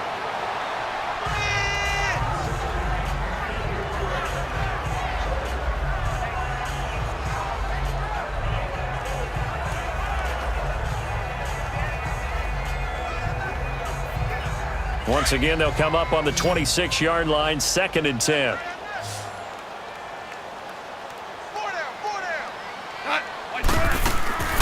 On the draw, Goff gives to Gurley. And he'll go down right at the 30-yard line. Call it a gain of 4, and it'll leave him with a 3rd down and 6 to go. And that's one of the reasons you like to blitz even on rundowns. It confuses the blocking assignments. It doesn't allow those offensive linemen to get up to the second level. The Rams on 3rd down. They've hit 4 of 7. This will be 3rd and 6. We got three. 180. A shotgun snap for Goff. He's going to let this one go deep. And a shot taken on 3rd down, unsuccessful. 4th down now. They have not gotten him going at all. Tried to spark something there with a longer throw, unable to complete it. But you have to keep trying. He's one of their best playmakers. No matter what it says on the scoreboard, you're always trying to get him the football. Here's Johnny Hacker now. And this is away. It's a high kick, and he got all of it.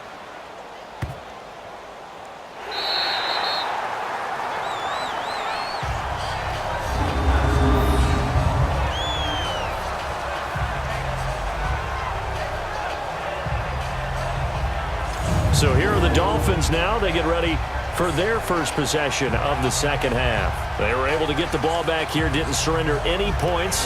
Now they'll look to add to that lead. Hey, how about the boost the defense gave them? Going right out on the field, shutting them down, not giving up any points, and turning the ball back over. They want to do their part now and show them a little respect and some gratitude by scoring some points. And to get a little more cushion.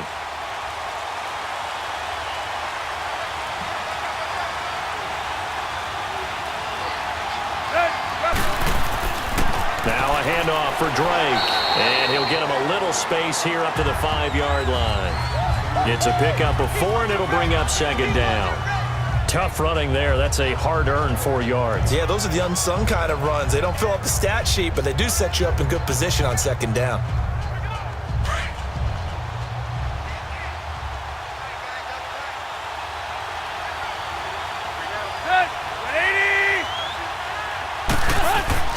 From his goal line here, Tannehill. Throw left side complete. It's Gray. That catch good for only a yard, and it'll be third down. They should have got more out of that, though. He was wide open. I love how emphatic you are with that call because that's exactly what I was thinking. Wide open in the flat. Give him a ball that he can use to get upfield with, not just catch and go over the sideline. They cost themselves some yardage there. The Dolphins on third down, 5 out of 9 thus far. This will be 3rd and 6. They'll fake it. Now Tannehill. And it's caught by Parker. And he's able to get this one all the way past the 30. And they pick up 25 as they convert on third. Of course, the catch was nice, but how about what happened after? Able to stay on his feet and gain all that additional yardage. So many of these slot guys, I think, have running back in their background.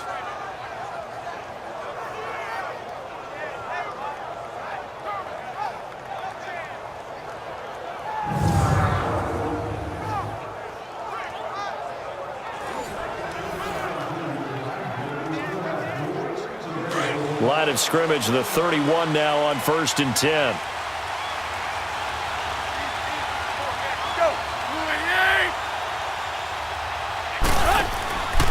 On the give, this is Drake. And they get him down, but not before he takes it across the 40-yard line. 11 more yards that go around, a first down as well. Whether it's what we call an even front or an odd front, and an odd front's real easy to figure out. If that guy is lined up over the nose of the center, typically that's an odd front defense. Odd number of people, meaning 3-4 versus the 4-3, which is an even front. You've got to control those guys in the middle. Whether it's the nose or the 2 defensive tackles in a 4-man front, if those guys can't get moved, you cannot run the ball in the middle of the field. And in that play, they were able to actually take care of business. And very little daylight there. He'll get a couple up to the 44. Well, he was looking for some running room, and there wasn't a whole lot of it there on that play. I think he was lucky to get a couple yards out of it because those defenders, they were rallying to the football pretty quickly.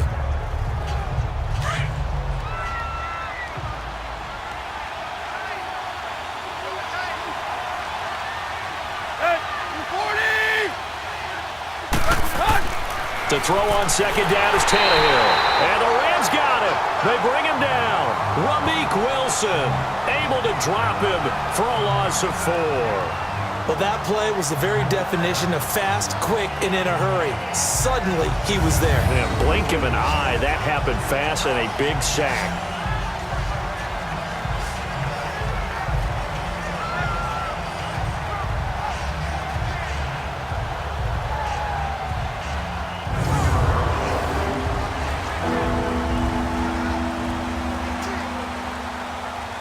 So after the sack of Tannehill, the Dolphins come up here on a 3rd and long.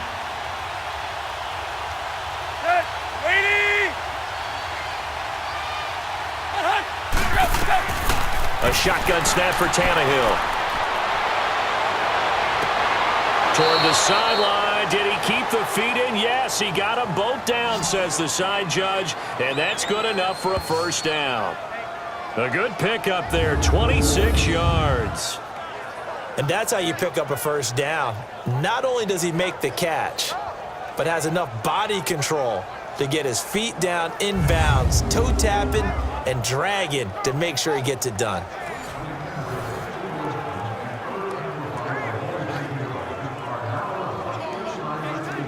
So from Rams territory now, it's 1st and 10, down at the 33.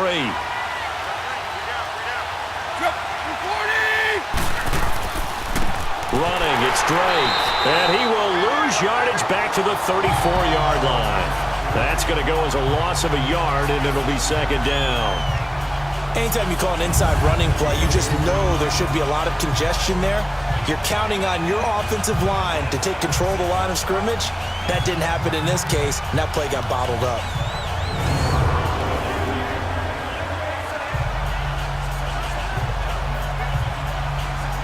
Maybe just a slight detour on what's been a strong drive. Here's 2nd and 11.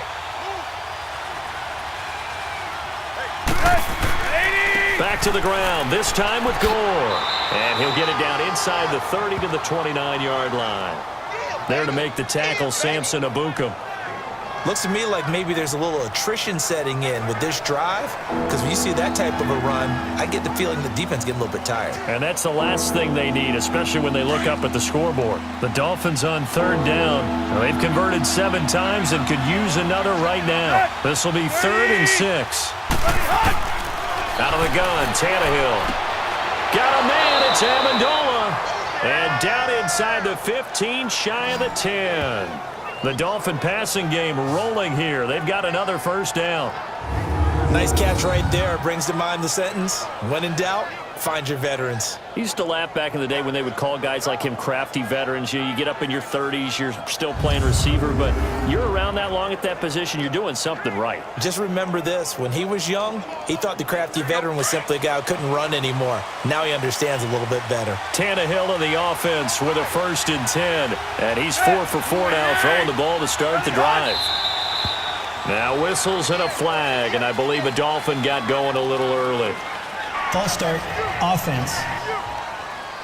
So that'll back him up 5. Still 1st down.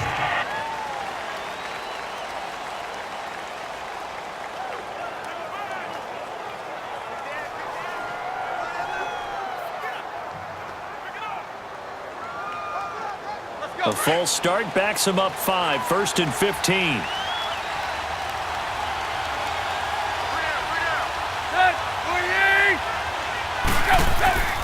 Following the penalty, it's Gore.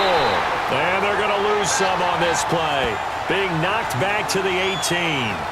It's a loss of 2 there, bringing up 2nd down. Wow, that play got shut down in a hurry. As soon as the snap came, you could see defensively they were just closing in. That was going nowhere. Yeah, you count on your offensive line to give you a little bit of space, a little bit of time so you can make a move. There was none there for him.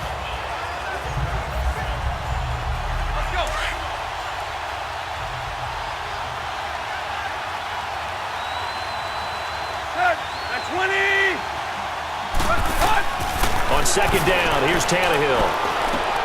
Over the middle, it's Amendola. And he's able to work it here to the 8-yard line. They'll wind up getting 10 back as that sets him up for 3rd down. They sure put the coverage guys in a stress on that one. They thought they were going deep. Ends up curling inside for a nice chunk of yardage.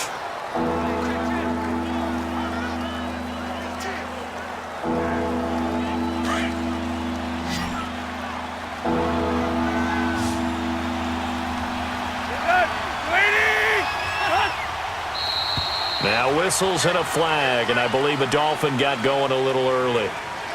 False start, offense. So this will be accepted as it moves the offense backwards. Still 3rd down.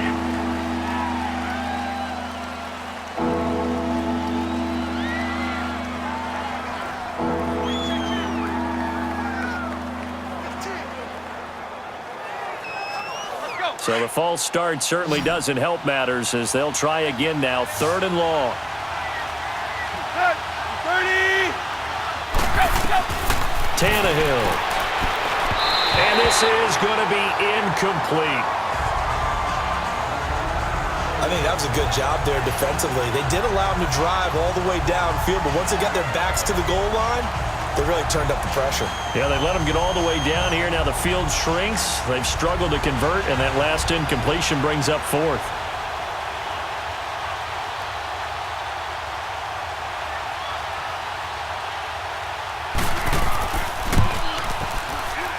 Sanders' kick is good, and that'll make this a 7-point game.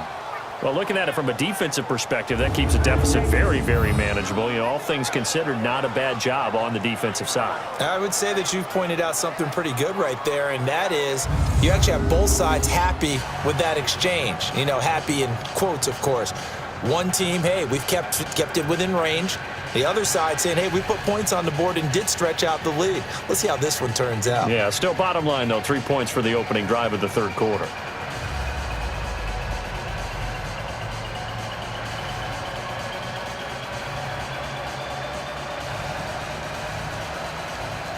After the field goal, here comes Sanders to kick it away. Fielded about a yard deep. And he'll wind up getting an extra couple yards here for his trouble as he'll bring this one out to the 27. Getting set to go again here, Robert Woods marches back onto the field. He sort of just keeps chipping away at this defense. Hasn't had a spectacular game, but here in the third quarter that they've known all game long that he's there. He's the type of guy that frustrates you if you're playing defense, because when you think you've taken away something or you think you've got him in check, he comes up with another catch, the chains move, or he finds a way to get it to the end zone. He's that guy that drives you crazy, and offenses love him. He's hoping to drive him more crazy here coming up.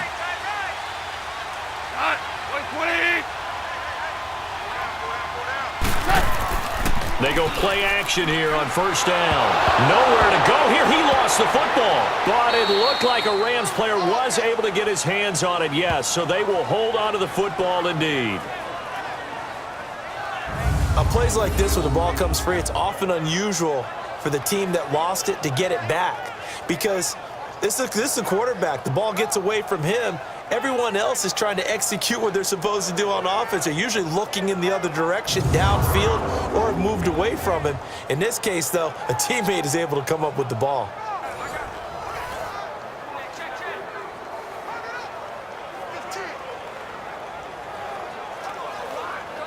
After the sack, oh, they're staring at a challenge basically from the other side of town. It's second and a country mile.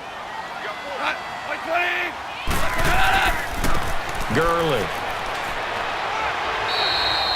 Give him 5 yards on the run there, but it'll leave him with a definite third and long on the horizon. I think we can safely say that those types of players are the backbone of this offense. We know not every run's going to be a big hitter, but you know they'll take that type of result on each and every attempt.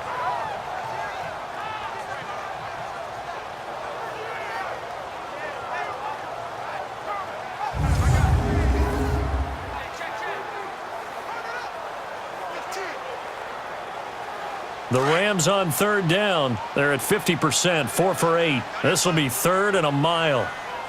Hey, 180. Out of the gun, Goff. Firing quickly here, and that's complete. And he's able to get up here to the 26. They do get 9, but it leads to fourth down. And there's another completion to the tight end. And let's face it, it is hard to overthrow a 6'6" target. It is indeed. Quarterbacks like their speed guys. They like that huge 6'6" target that they've got in him. They really do, and it reminds me of what one great tight end told me once. He told his quarterback, just make sure you throw it up there, you know, kind of like put up on the top shelf where the kids can't get it. And he didn't quite have the backspin on that one. It hits at the 4 and continues into the end zone. It's a touchback. Here comes Ryan Tannehill now, leading his offense back out there. He has been consistent, hasn't he? He played well in the first quarter, good second quarter, and now continuing that here in the third. And that's the word that they're always seeking from the guy taking the snaps, is consistency. Taking care of the ball, making sure it gets to the right people, no errors, right? Not turning it over, and just doing all the right things.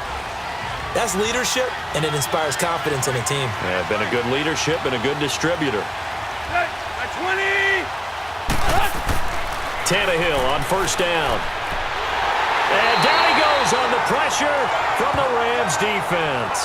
Matt Longacre in there to sack him for a loss of 6. The amount of sacks that they've absorbed in this game is absolutely extraordinary. Let's just face it. This offensive line, flat out, cannot handle this pass rush. It's been demonstrated time and time again.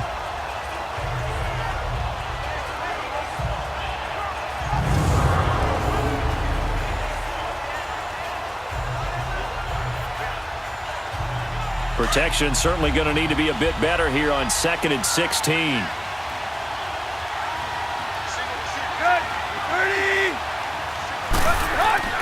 Tannehill now to throw.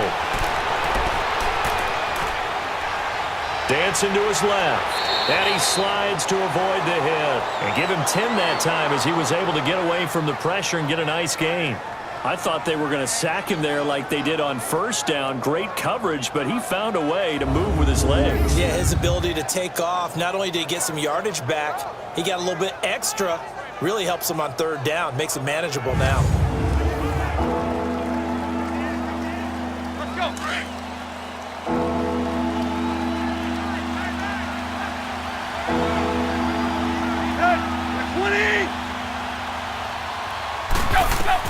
Throwing on 3rd down, Tannehill.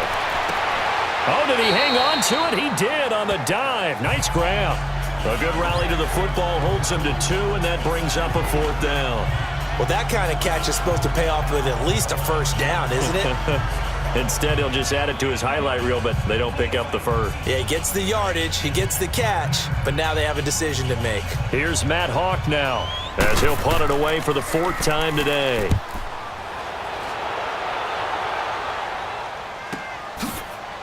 Oh, what a juke into space. A 48-yard punt, 7 on the return. And out will come the offense as they take over.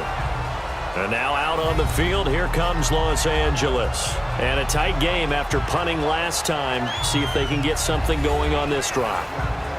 As they head to the field now, with the game this close, you've got to feel there's a sense of urgency for them going on offense right now. But they have to do it without letting panic creep in and affect their play.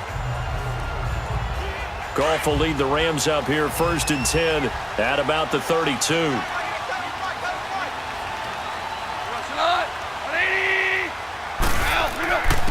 Now it's Gurley. He takes this one across the 35 to the 36, a gain of about 4. On any running play that's called, they're always hoping that it's going to break big and go the distance.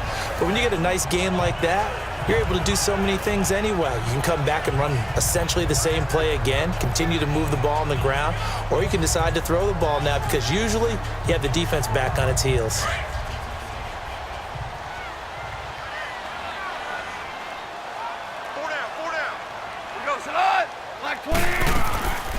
Here comes a 20th carry for Gurley. And he'll get up near the 45. They'll spot it at the 44. It goes as a gain of 8, and it moves the chains. Boy, he does it at a high level, doesn't he? Because when I watch him, I think of his vision. Straight ahead, peripheral. Also has that sense of where holes are going to be before they actually open. I think that helps set him apart from many of the other backs in the league.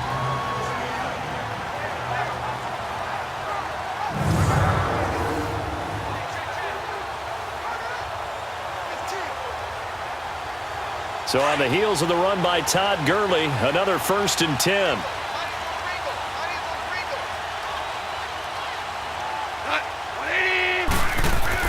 On 1st down, Goff. That's caught by his tight end, Gerald Everett.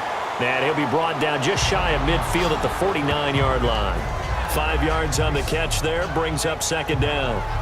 I think it's okay there. They didn't get a whole lot on that play, but it's nice to have a safety valve that's built like this guy. Big target, guy you can spot pretty easily. Put it on him when your other targets aren't open. 2nd and 5 after the 5-yard completion on 1st down.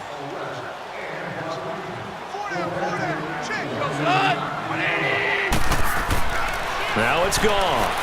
Looking deep downfield. And they went for a big play through the air on 2nd down. Couldn't connect. Now it's 3rd. You got a young quarterback. Maybe that's just an example of a growing pain for him. I think you're right about that because when the game starts to move fast and it moves quickly on him, a lot of times they fall back on what they know best, their arm. He's slinging it on this one. Had a wide open target, but didn't have the proper footwork to increase his accuracy. Goff. And they'll set up the screen to Gurley. And he'll get it down to the 47 here. Now the screen only good for 3 that time, and it'll bring up a 4th down. They dialed up the screen pass on 3rd down, and for a second it looked like it was all going to come together, and they had a chance to pick up a 1st down, but the defense got there and finished it off.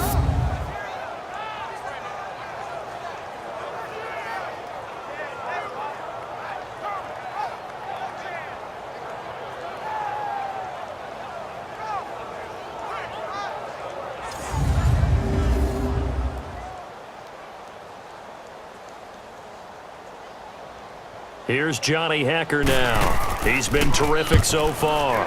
He steps into this one, and this is a rocket.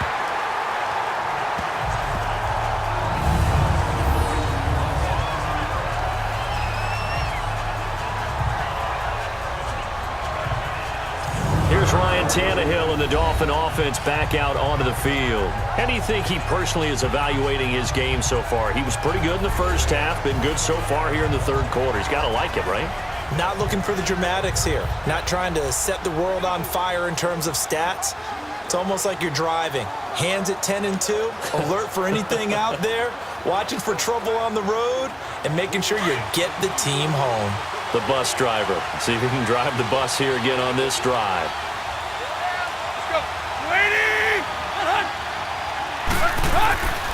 Drake will start the drive on the ground. And he's brought down, but not before they get it across the 20-yard line. An excellent way to start the drive there, 18 yards. Really good, skillful, tough running throughout this contest. Picked up first down after first down. He's got to have a nickname, doesn't he? How about the human first down machine? I think that fits. Now they can breathe a little easier, some room to operate as they've got it 1st and 10 now out past the 20. Now on first down, Drake again. And he'll get this up over the 25 to the 26. The tackle there by John Johnson.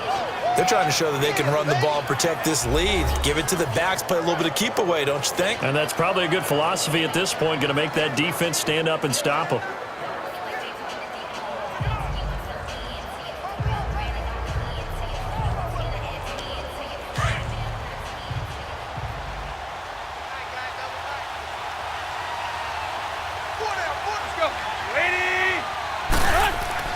They'll fake the handoff. Now Tannehill. And he'll slide down to avoid the tackle. It's a gain of 5. And that is going to set up a 3rd and 1.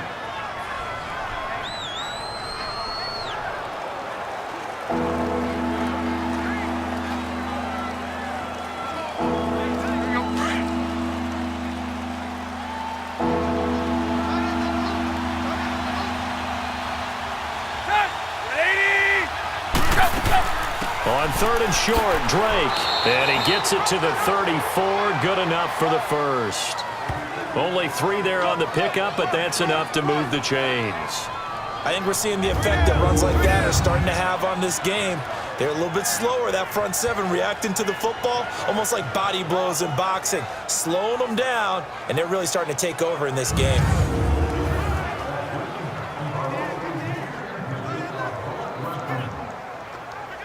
From the 34 now, here's 1st and 10.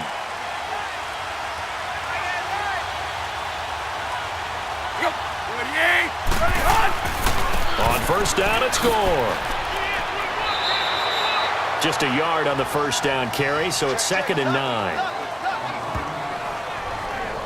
This drive is pretty clear. Almost feels like old school fundamentals, doesn't it? Want to impose their will on the defense. What's that, 5 straight runs? Yeah, 5 straight carries to start this drive, and like you said, the way it's working, they may just stick with it.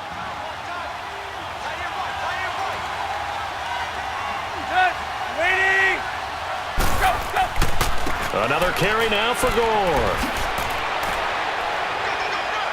And he'll be brought down just shy of the 45. Call it an 8-yard gain. Much better shape now on 3rd and just a yard. Nice job there defensively on 3rd down. Not only did they string the play out, but they didn't allow any room for a cutback. Really well organized on the defensive side.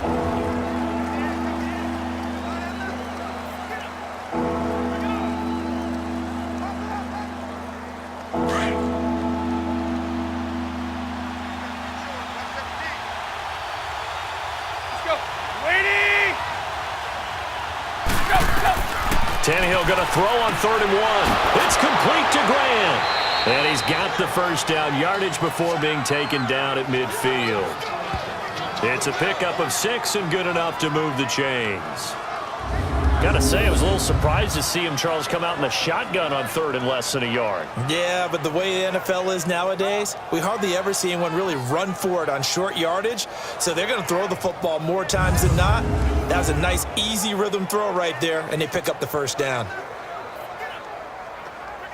This quarterback now over 300 yards now for the game, and time to improve on that as he's got a 1st and 10. And as they come to the line, they will not be able to get off another play as time has run out on this third quarter. We'll return with more after this break.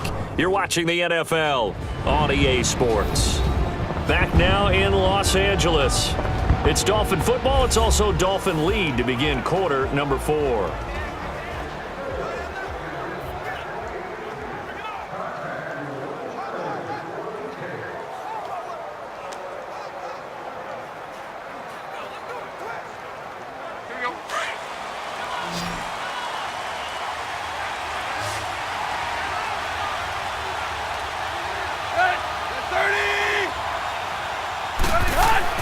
From the 50, it's Tannehill. Oh, there's that man again. It's complete. And he'll be taken down at the 44-yard line. A gain of 6 there on first. Another nice pickup through the air, and I think a lot of people might expect him to run the ball in this situation, Brandon, but with this lead, they're electing to throw the football. Swings, slants, quick outs, things that they consider safe. This drive's taken more than 3 minutes off the clock already as they come up on 2nd down. Here's Tannehill now on 2nd down. And look at this. They get the turnover they needed. It's intercepted. Picked off by the Pro Bowler, Marcus Peters. And he's able to get it back to the 41-yard line. Their passing game has been spectacular this afternoon. Finally, a win for the defense.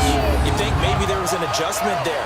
Finally gained a measure of, I don't even know if you call it revenge, but got a play done against him, and that's been difficult for them all game long. And now out on the field, here comes Los Angeles. And right now these guys, they're shuffling a little bit, maybe doubting, because 3 straight drives have ended with them punting the football away. Yeah, so you start pointing fingers at each other a little bit, asking a lot of questions. What are you seeing? What are you getting? Maybe trying to narrow down your playbook a little bit and maybe get simpler rather than more complex in order to try and fashion together a drive. Goff will lead the Rams up here 1st and 10 at the 41-yard line.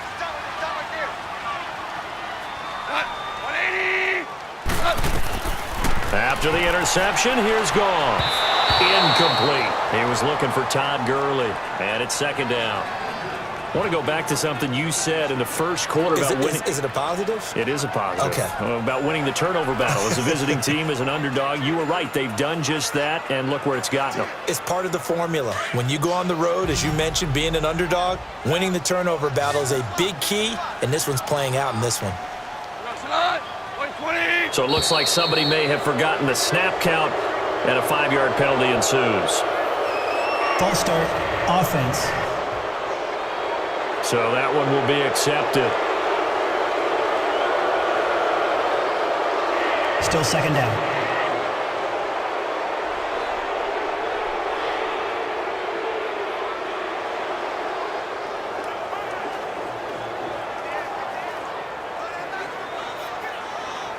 And that false start penalty certainly not helping their cause here. 2nd down and long.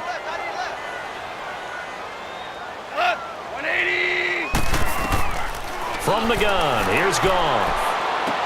Right side complete. That's Woods. And he'll go down right around the 47 this time. It's a pickup of 12, and that'll set up a 3rd down.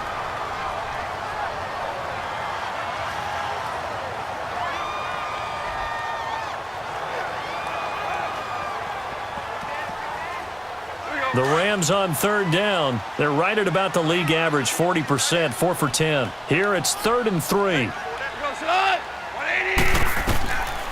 Now Goff. He'll throw underneath for Gurley. So he fought off the tackle, and that effort gives him the first before he's brought down. At 5 yards on the play there, as the drive will continue. Pretty good location there on that throw. It really was, wasn't it? That was likely one where the receiver was either going to catch it or no one. Really good decision. And, boy, what a catch and move right there. And a tough spot to get it over the middle. So signs of life in what's been a dormant offense in this second half. Here's 1st and 10. On 1st and 10, Goff. Pass incomplete. Coverage that time by Bobby McCain. The out route's such a timing route that sometimes the guy throwing the ball just throws it almost blindly, just kind of counts on that timing winning. And in this case, the ball was batted away.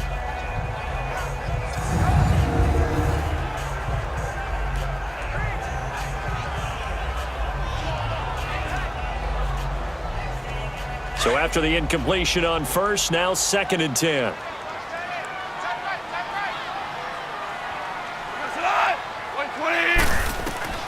Throwing again is Goff. It's a short one here, complete to the tight end.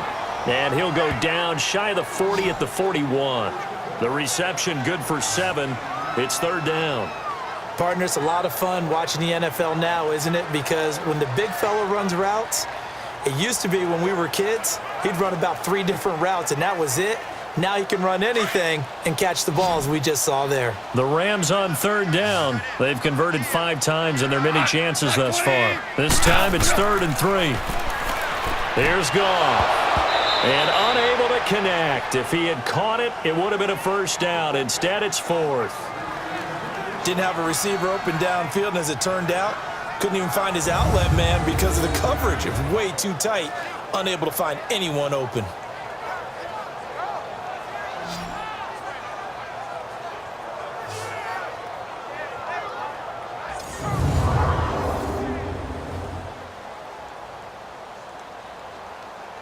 Here's Johnny Hacker now, as they're forced to kick for the 6th time today.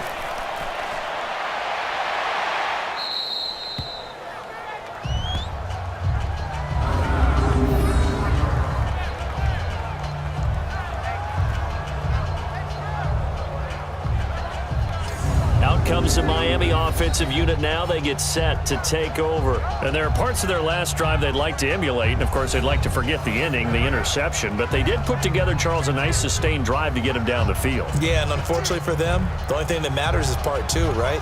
Because once they threw the interception and finished off the drive, that does them no good to go back and say, well, you know, we had a good one going.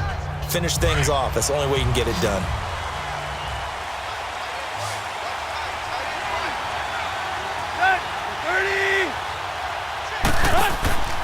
On 1st down, Drake. And they will stop him after a fairly minimal pickup.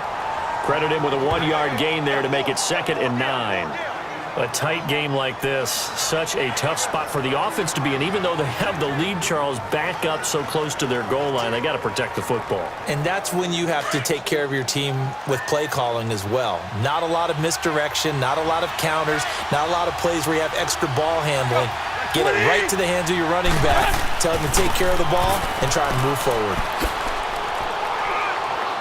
And he'll get him a little bit of breathing room across the 5 to the 6-yard line. He's able to rattle off 6 on the carry, and that'll get him to 3rd and 4.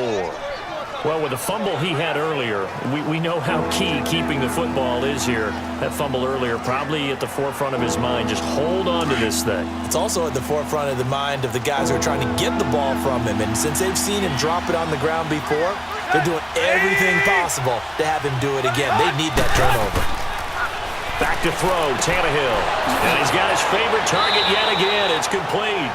And they'll get him down up past the 15. That'll put him over 150 yards receiving now. Quite a ball game and a 1st down. He's been the go-to guy. They needed a big play there on 3rd down. Went his way. It worked out. Doesn't matter whether they've scouted it or that they think he's going to get the ball. He has a knack for finding his way open and completing the connection.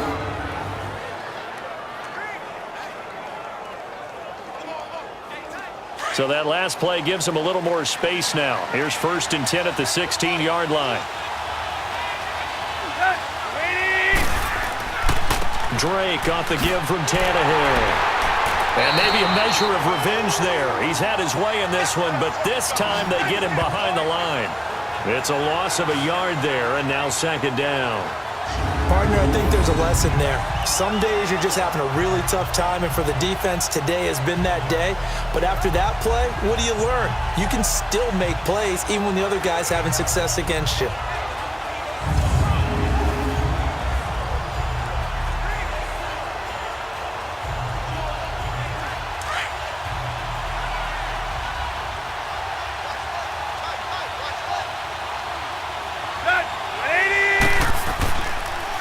Now on second down, this is Gore. And not much there at all. He's up only to about the 16-yard line. Just a gain of a yard there, and now it'll be third down. That's it. That's what you want. Straight ahead positive gain. Just keep that clock ticking.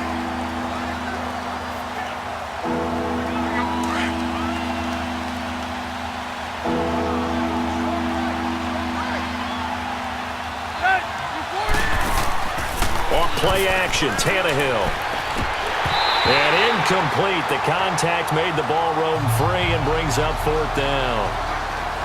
You can tell they were hoping for a flag there offensively. Several on the sideline motioning. Hey, why not a penalty? Why not a penalty? What did you see? Yeah, I think you've got to let them play, and the officials are instructed. If there's contact coming from both sides, no flag. Let them fight it out. And forces fourth down. Fielded just inside the 20. 62 yards on the punt that time. Wow. And the offense will take over with a new set of downs. Jared Goff and the Rams headed back onto the field. So, Charles, there are the numbers. What's happened here? Defensive adjustments that's caused him to sort of fall off a bit? I think so. That has to happen. You've got to make some changes because in the first half, they were pretty effective. But the second part is sometimes when you're doing really well, you get off your game a little bit. You get off the gas a little. You're like, okay, we've got this thing. And that's not necessarily the case. Maybe right now, someone just needs to tell a joke in the huddle, loosen things up, and get their big guy going again. Now he'll dump it underneath to his running back, complete. And he'll get it up near the 35, right at the 34 here. 6 yards on the pickup, and it'll make it second down. I know most of the time when the ball's in the air, you're thinking wide receiver, tight end, but running backs, they can be a big part of any passing offense nowadays. 6 yards was the pickup on the last completion, so here's 2nd and 4.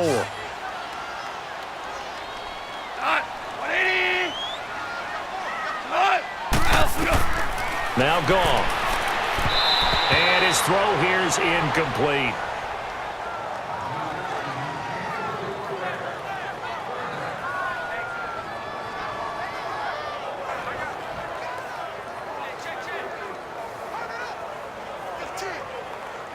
Now they face a 3rd down and 4 after that incompletion on 2nd down.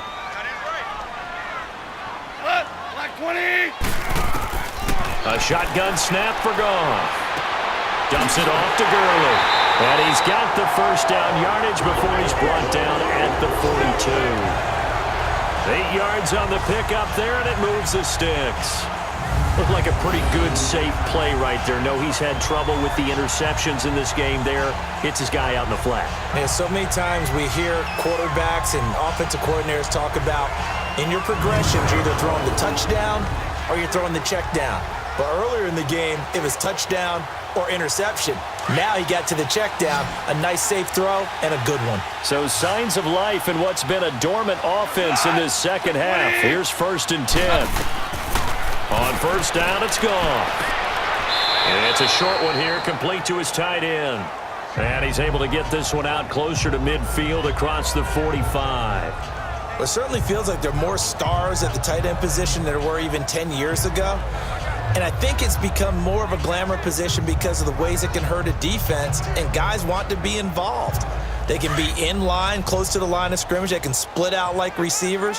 But hands, route running, speed, and some toughness to go across the middle, you put it all together, you got a heck of a tight end candidate. And Cooks hands it over the middle.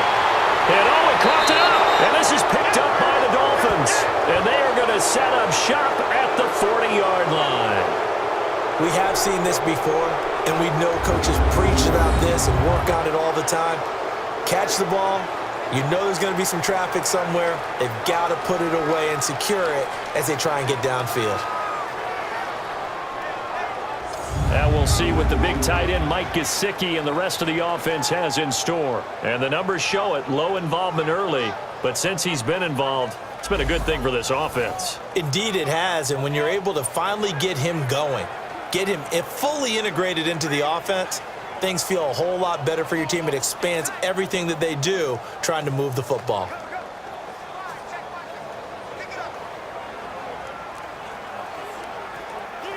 Tannehill and the Dolphins break the huddle. Come up 1st and 10 at the 40.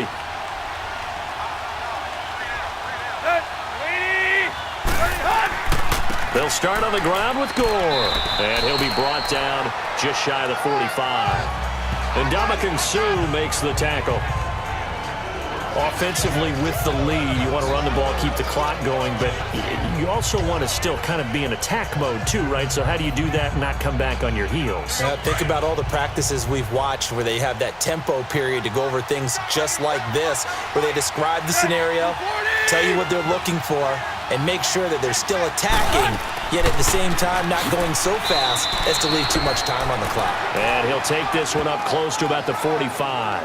Call it a gain of a yard, and it's going to bring up 3rd and 5. Well, so many times we look at a short run and we praise the offense for trying to set the tempo and establish things, but the defensive guys, hey, they just won the battle there. It wasn't a big run given up. They don't always have to absorb the body blows. Sometimes they dish them out themselves.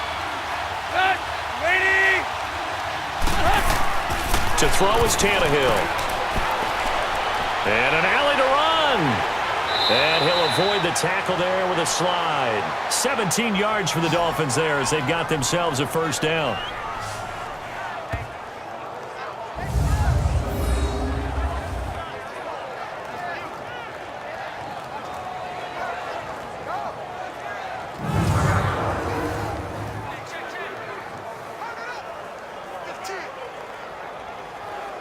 Line of scrimmage, the 37 on 1st and 10.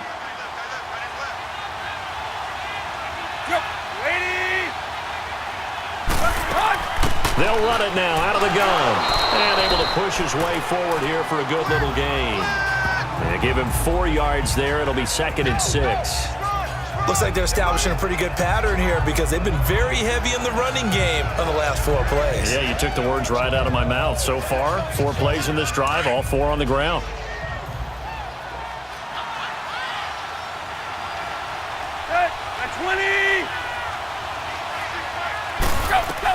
They'll try the air now with Tannehill. Over the middle, it's Amendola. And he's got this down almost to the 20 before he's dropped. A Dolphin 1st down as Tannehill is on target to the former Patriot Danny Amendola.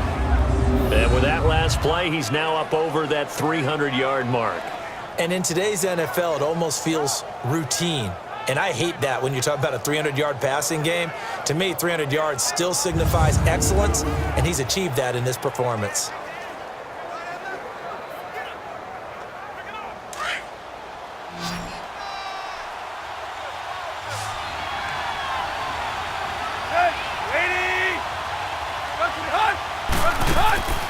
Now a play fake here on 1st down. Looking for the end zone. And this is caught by Parker for a Miami touchdown. Devontae Parker, a 22-yard touchdown grab. And the Dolphins are able to grow their lead. And this is what coaches talk about, never being satisfied. No matter what the lead, always trying to increase it. You never know what can happen in this NFL.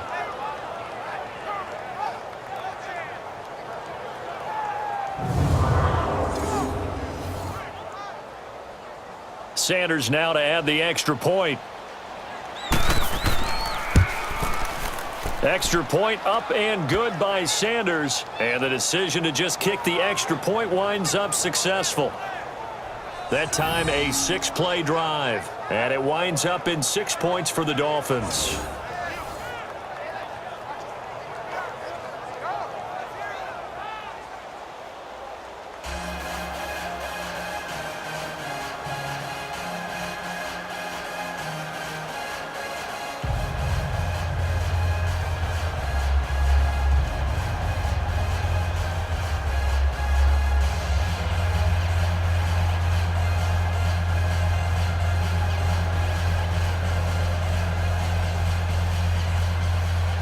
Sanders now to kick this one away.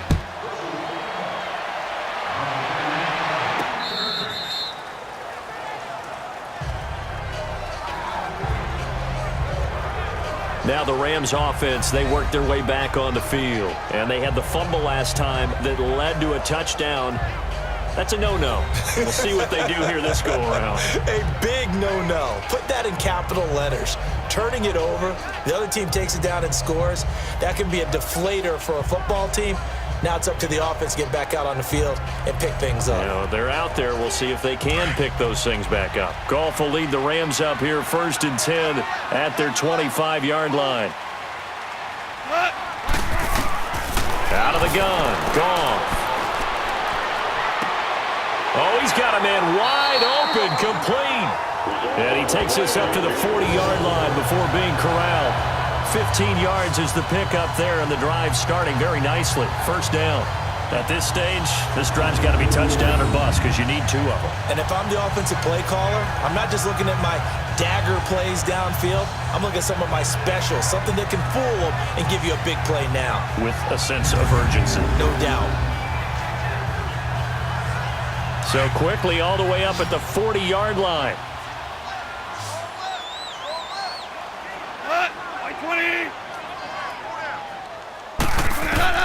Goff on 1st down. Over the middle, that's hauled in by Cup. And he'll be taken down at the 46-yard line. A gain of 6 there on 1st. 4th quarter, every drive's so critical, and you figure may only get one more shot after this, so a touchdown's imperative on this drive. It is, but you also have to think to yourself in play calling, don't hold anything back. Don't save it for the second touchdown. You got the first one for the second one to even matter. 6 yards was the pickup on the last completion, so here's 2nd and 4.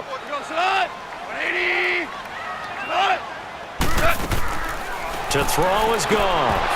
And the hit jarred loose. It's incomplete. It is tough to complete passes against zone defenses. The windows that you see open, they shrink pretty rapidly. How about being able to hit a moving target against a zone before the next guy can get there and make a play on the ball? Not easy for any quarterback, no matter the situation, and there the defense won the battle. Now they face a 3rd down and 4 after that incompletion on 2nd down. Goff throwing again.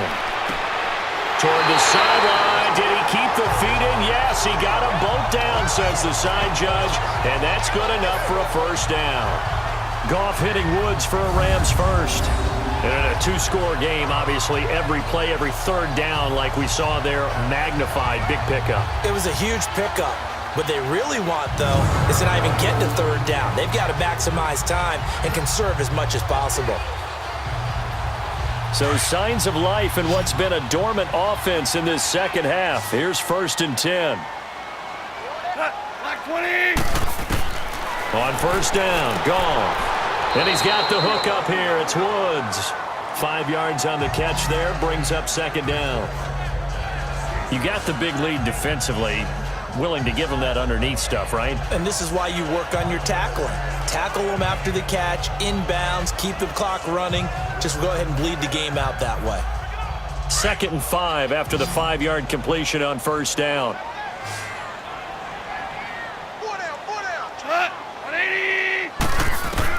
Again, Goff. Now that'll be caught by Cup. And this time not quite to the 30. It'll be down at the 31-yard line. That catch good for 5. It's 3rd down. One thing I can say pretty safely, that route is not called if you don't have a guy who can throw the ball and put some mustard on it. Because if you're going to lollipop it in the middle of the field, bad things usually happen. It takes a strong-arm guy who can rifle it in there, and they were able to successfully complete that one. Cut. 180. Goff on 3rd down. This is caught. It's Cooks. And he gets the 1st down here as he's taken down at the 24.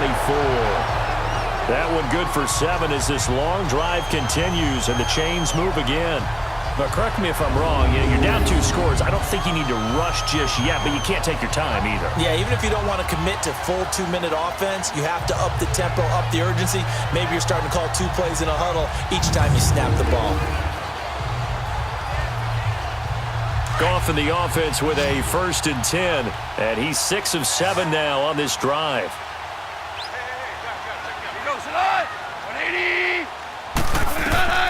To the air again. Goff. Looking left side, and he's got a man. That's Reynolds. 5 yards on the catch there. Brings up 2nd down. What terrifies defenses when they see slant routes thrown is that the receiver is on the move, and oftentimes he catches it and gets upfield. Does a really nice job rallying to him and stopping him for a minimal gain.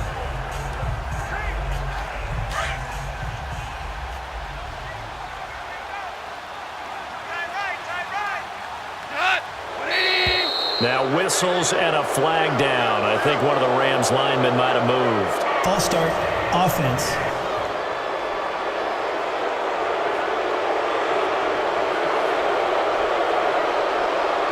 Still 2nd down.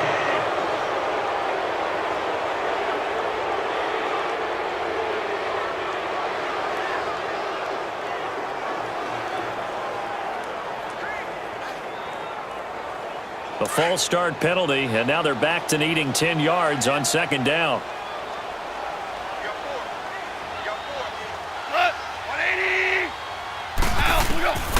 Now it's gone. He's going to flip one out here to his running back. That'll be a loss of a yard, and it leads to a 3rd down. Well, I know it goes against the instincts of the person catching the ball because all you're ever taught is catch the football, don't drop it. But drop it there. Yeah, in that situation, dropping it would have been better. End up losing yardage, even though they completed the pass. As good as a sack. Yeah, how about that? Although they won't get the same credit for it, and it won't help them at contract time. 20. Throwing on 3rd. Goff. This is caught. And he'll get into the end zone. Touchdown, Rams. As his guys are in for 6. And the Rams are able to get back within a touchdown. I'm not sure win-win is the proper term here, but it certainly felt like it. They got the touchdown they needed. But if I'm on the defensive side of the ball, okay, you got the touchdown, but it sure took you a long time. Yeah, because offensively there, you're probably hoping for a 1 to 5 play drive. That one ate up a little more time than they were hoping. You're exactly right. And if you have that 1 to 5 play drive, you actually build up momentum and even more hope. When they had to slog their way downfield, they got the touchdown, but it's almost like, yeah, you know. Doesn't feel right. Exactly. Zerline connects on the extra point, and now things get a bit more interesting here in this 4th quarter. So that drive goes a full 80 yards and 10 plays, and it winds up with a touchdown for Los Angeles.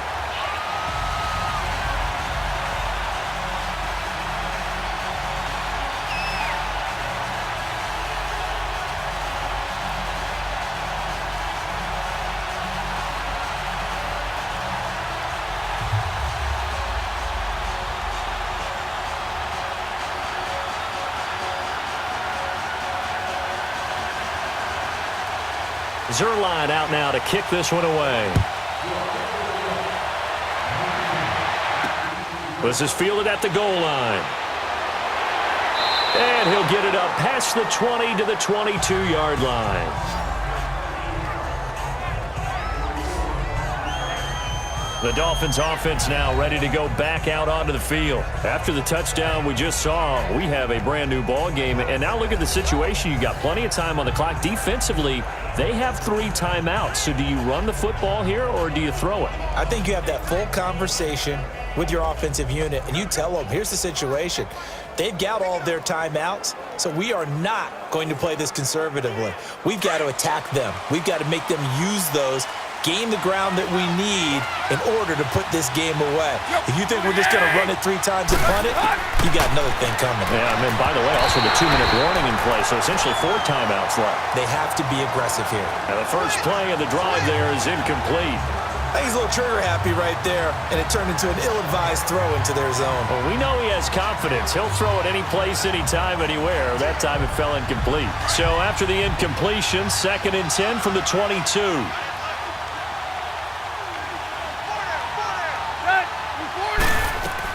They'll run it now out of the gun.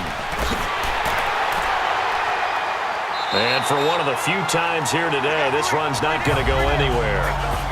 No gain on that one as it brings up a 3rd and 10.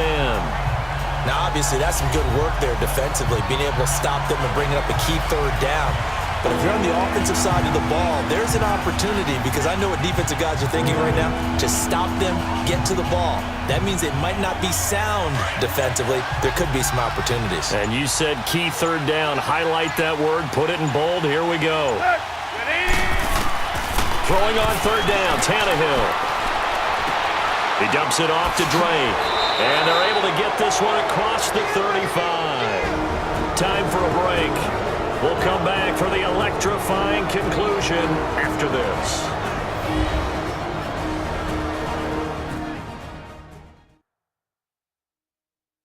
So the Dolphins have it as we welcome you back in. They've got a 1st and 10 as they look to try and finish this one off.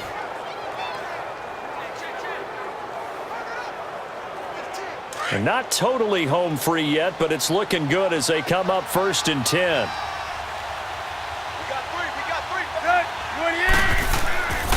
Tannehill hands to Drake. And he's going to be met at the line of scrimmage and taken down. And quickly we're going to get another stop here with 1:54 left as they call the timeout defensively.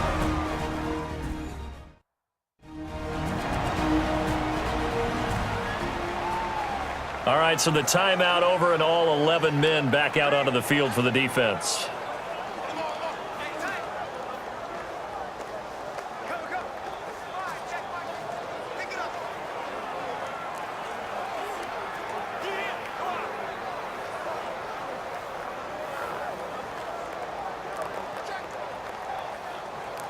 Another running situation on the doorstep as they come up 2nd and 10.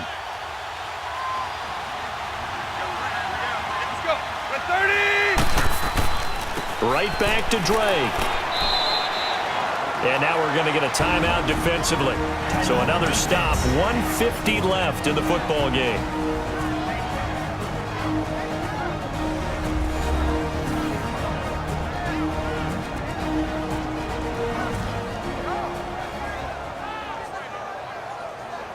So the defense had a chance to catch their breath, and now they're back out and ready.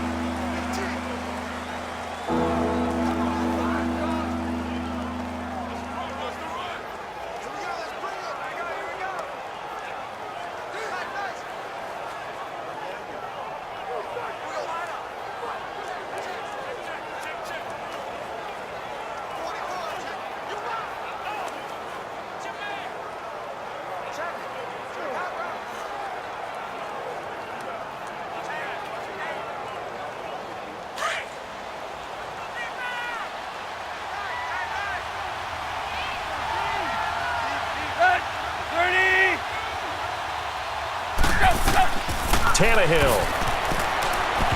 And that is incomplete.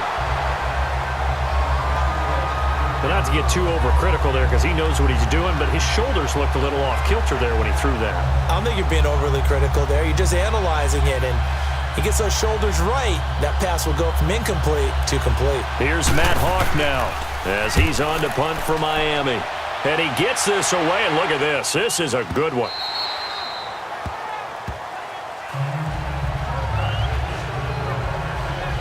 And now out on the field, here comes Los Angeles. And that last drive, a long drive, but not just that. They had a great air attack going. Did they stick with that? I would think that they would, because if they were confident enough to do it on the last drive, starting backed up in their own territory, why would you change anything? They've got to be confident about what they're presenting and continue to do so. Yeah, because the secondary, they really look clueless. And that was amazing because that drive went and went, no adjustments, and no big plays by the defense to knock the ball away.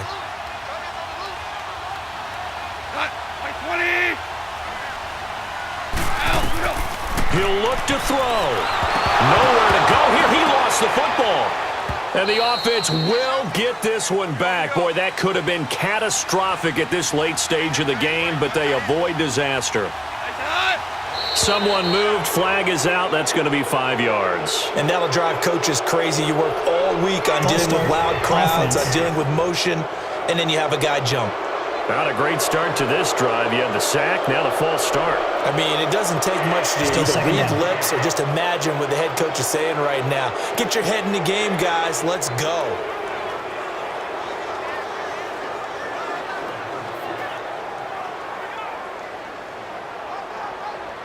And that false start penalty certainly not helping their cause here. 2nd down and long. 180. Back to throw. And incomplete there. A nice hit. Jars the ball free and brings up 3rd down. Back-to-back big plays defensively. First the sack. Now they force the incompletion on 3rd and long. Things looking pretty good for them. And this is where they have to be careful because they've got the momentum going their way. They will be really amped up to get to the quarterback. Look out. Draw, screen, something that can be used against them. Back to throw.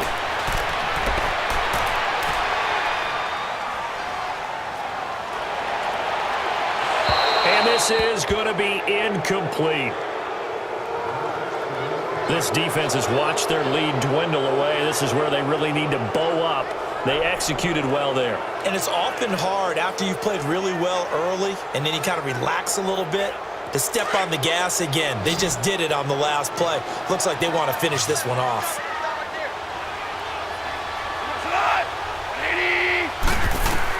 They'll look to throw. He's going to let it fly. It got his man complete. And finally he goes out of bounds right at the 35-yard line. They keep the game alive, at least for the moment, as it's a 1st down. We know it's tough enough to pick up 1st downs on 3rd down plays, but when you go for it on 4th down, sometimes you're actually just praying, and on that play the prayer was answered.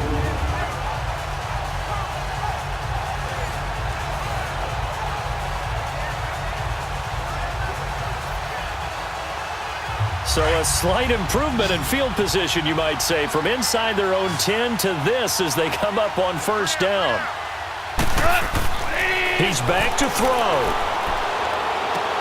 And, a crusher there as it's intercepted. Picked off at the 35. And they have possession, and they have it at the 38-yard line. Oh, timing is everything on a route like this. He tried to drive that football into a tight spot. And if you're a little early or a little late, chances are there's going to be someone there. And sure enough, this one's going the other way. The Dolphins offense now heads back on the field. They have the lead, obviously, late in the game. I guess the good news for them is if for some reason they would make a mistake, a field goal does the opposition no good. Everyone loves to have a little bit of a cushion, and that helps you immeasurably. But the bottom line is, do all the things that you're taught in order to close out the game. Don't even let that become an issue. Yeah, but still a one-possession game. This one not fully over yet. So here's a 1st and 10 at the 38. Victory very likely now for the Dolphins as they take a knee here.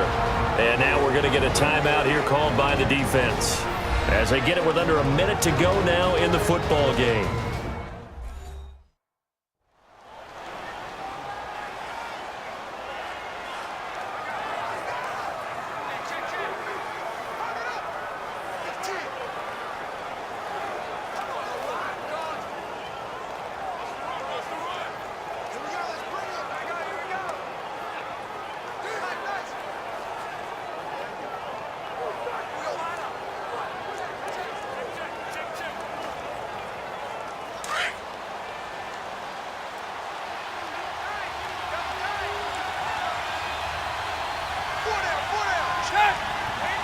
Victory very likely now for the Dolphins as they take a knee here.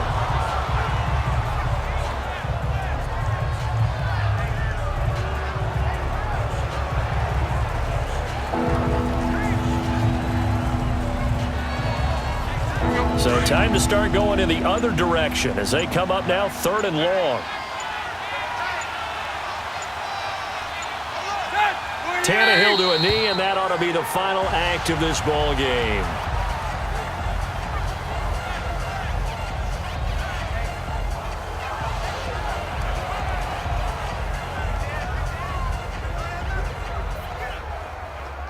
Here's Matt Hawk now as he's on to punt for Miami.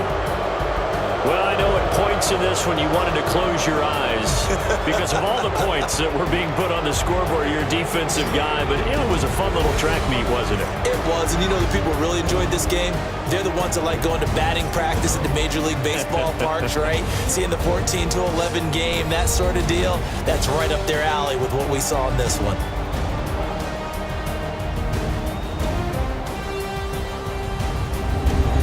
So that'll do it for us. For Charles Davis and all our crew, I'm Brandon Gaudin. You've been watching the NFL on EA Sports. From Los Angeles, so long, everybody.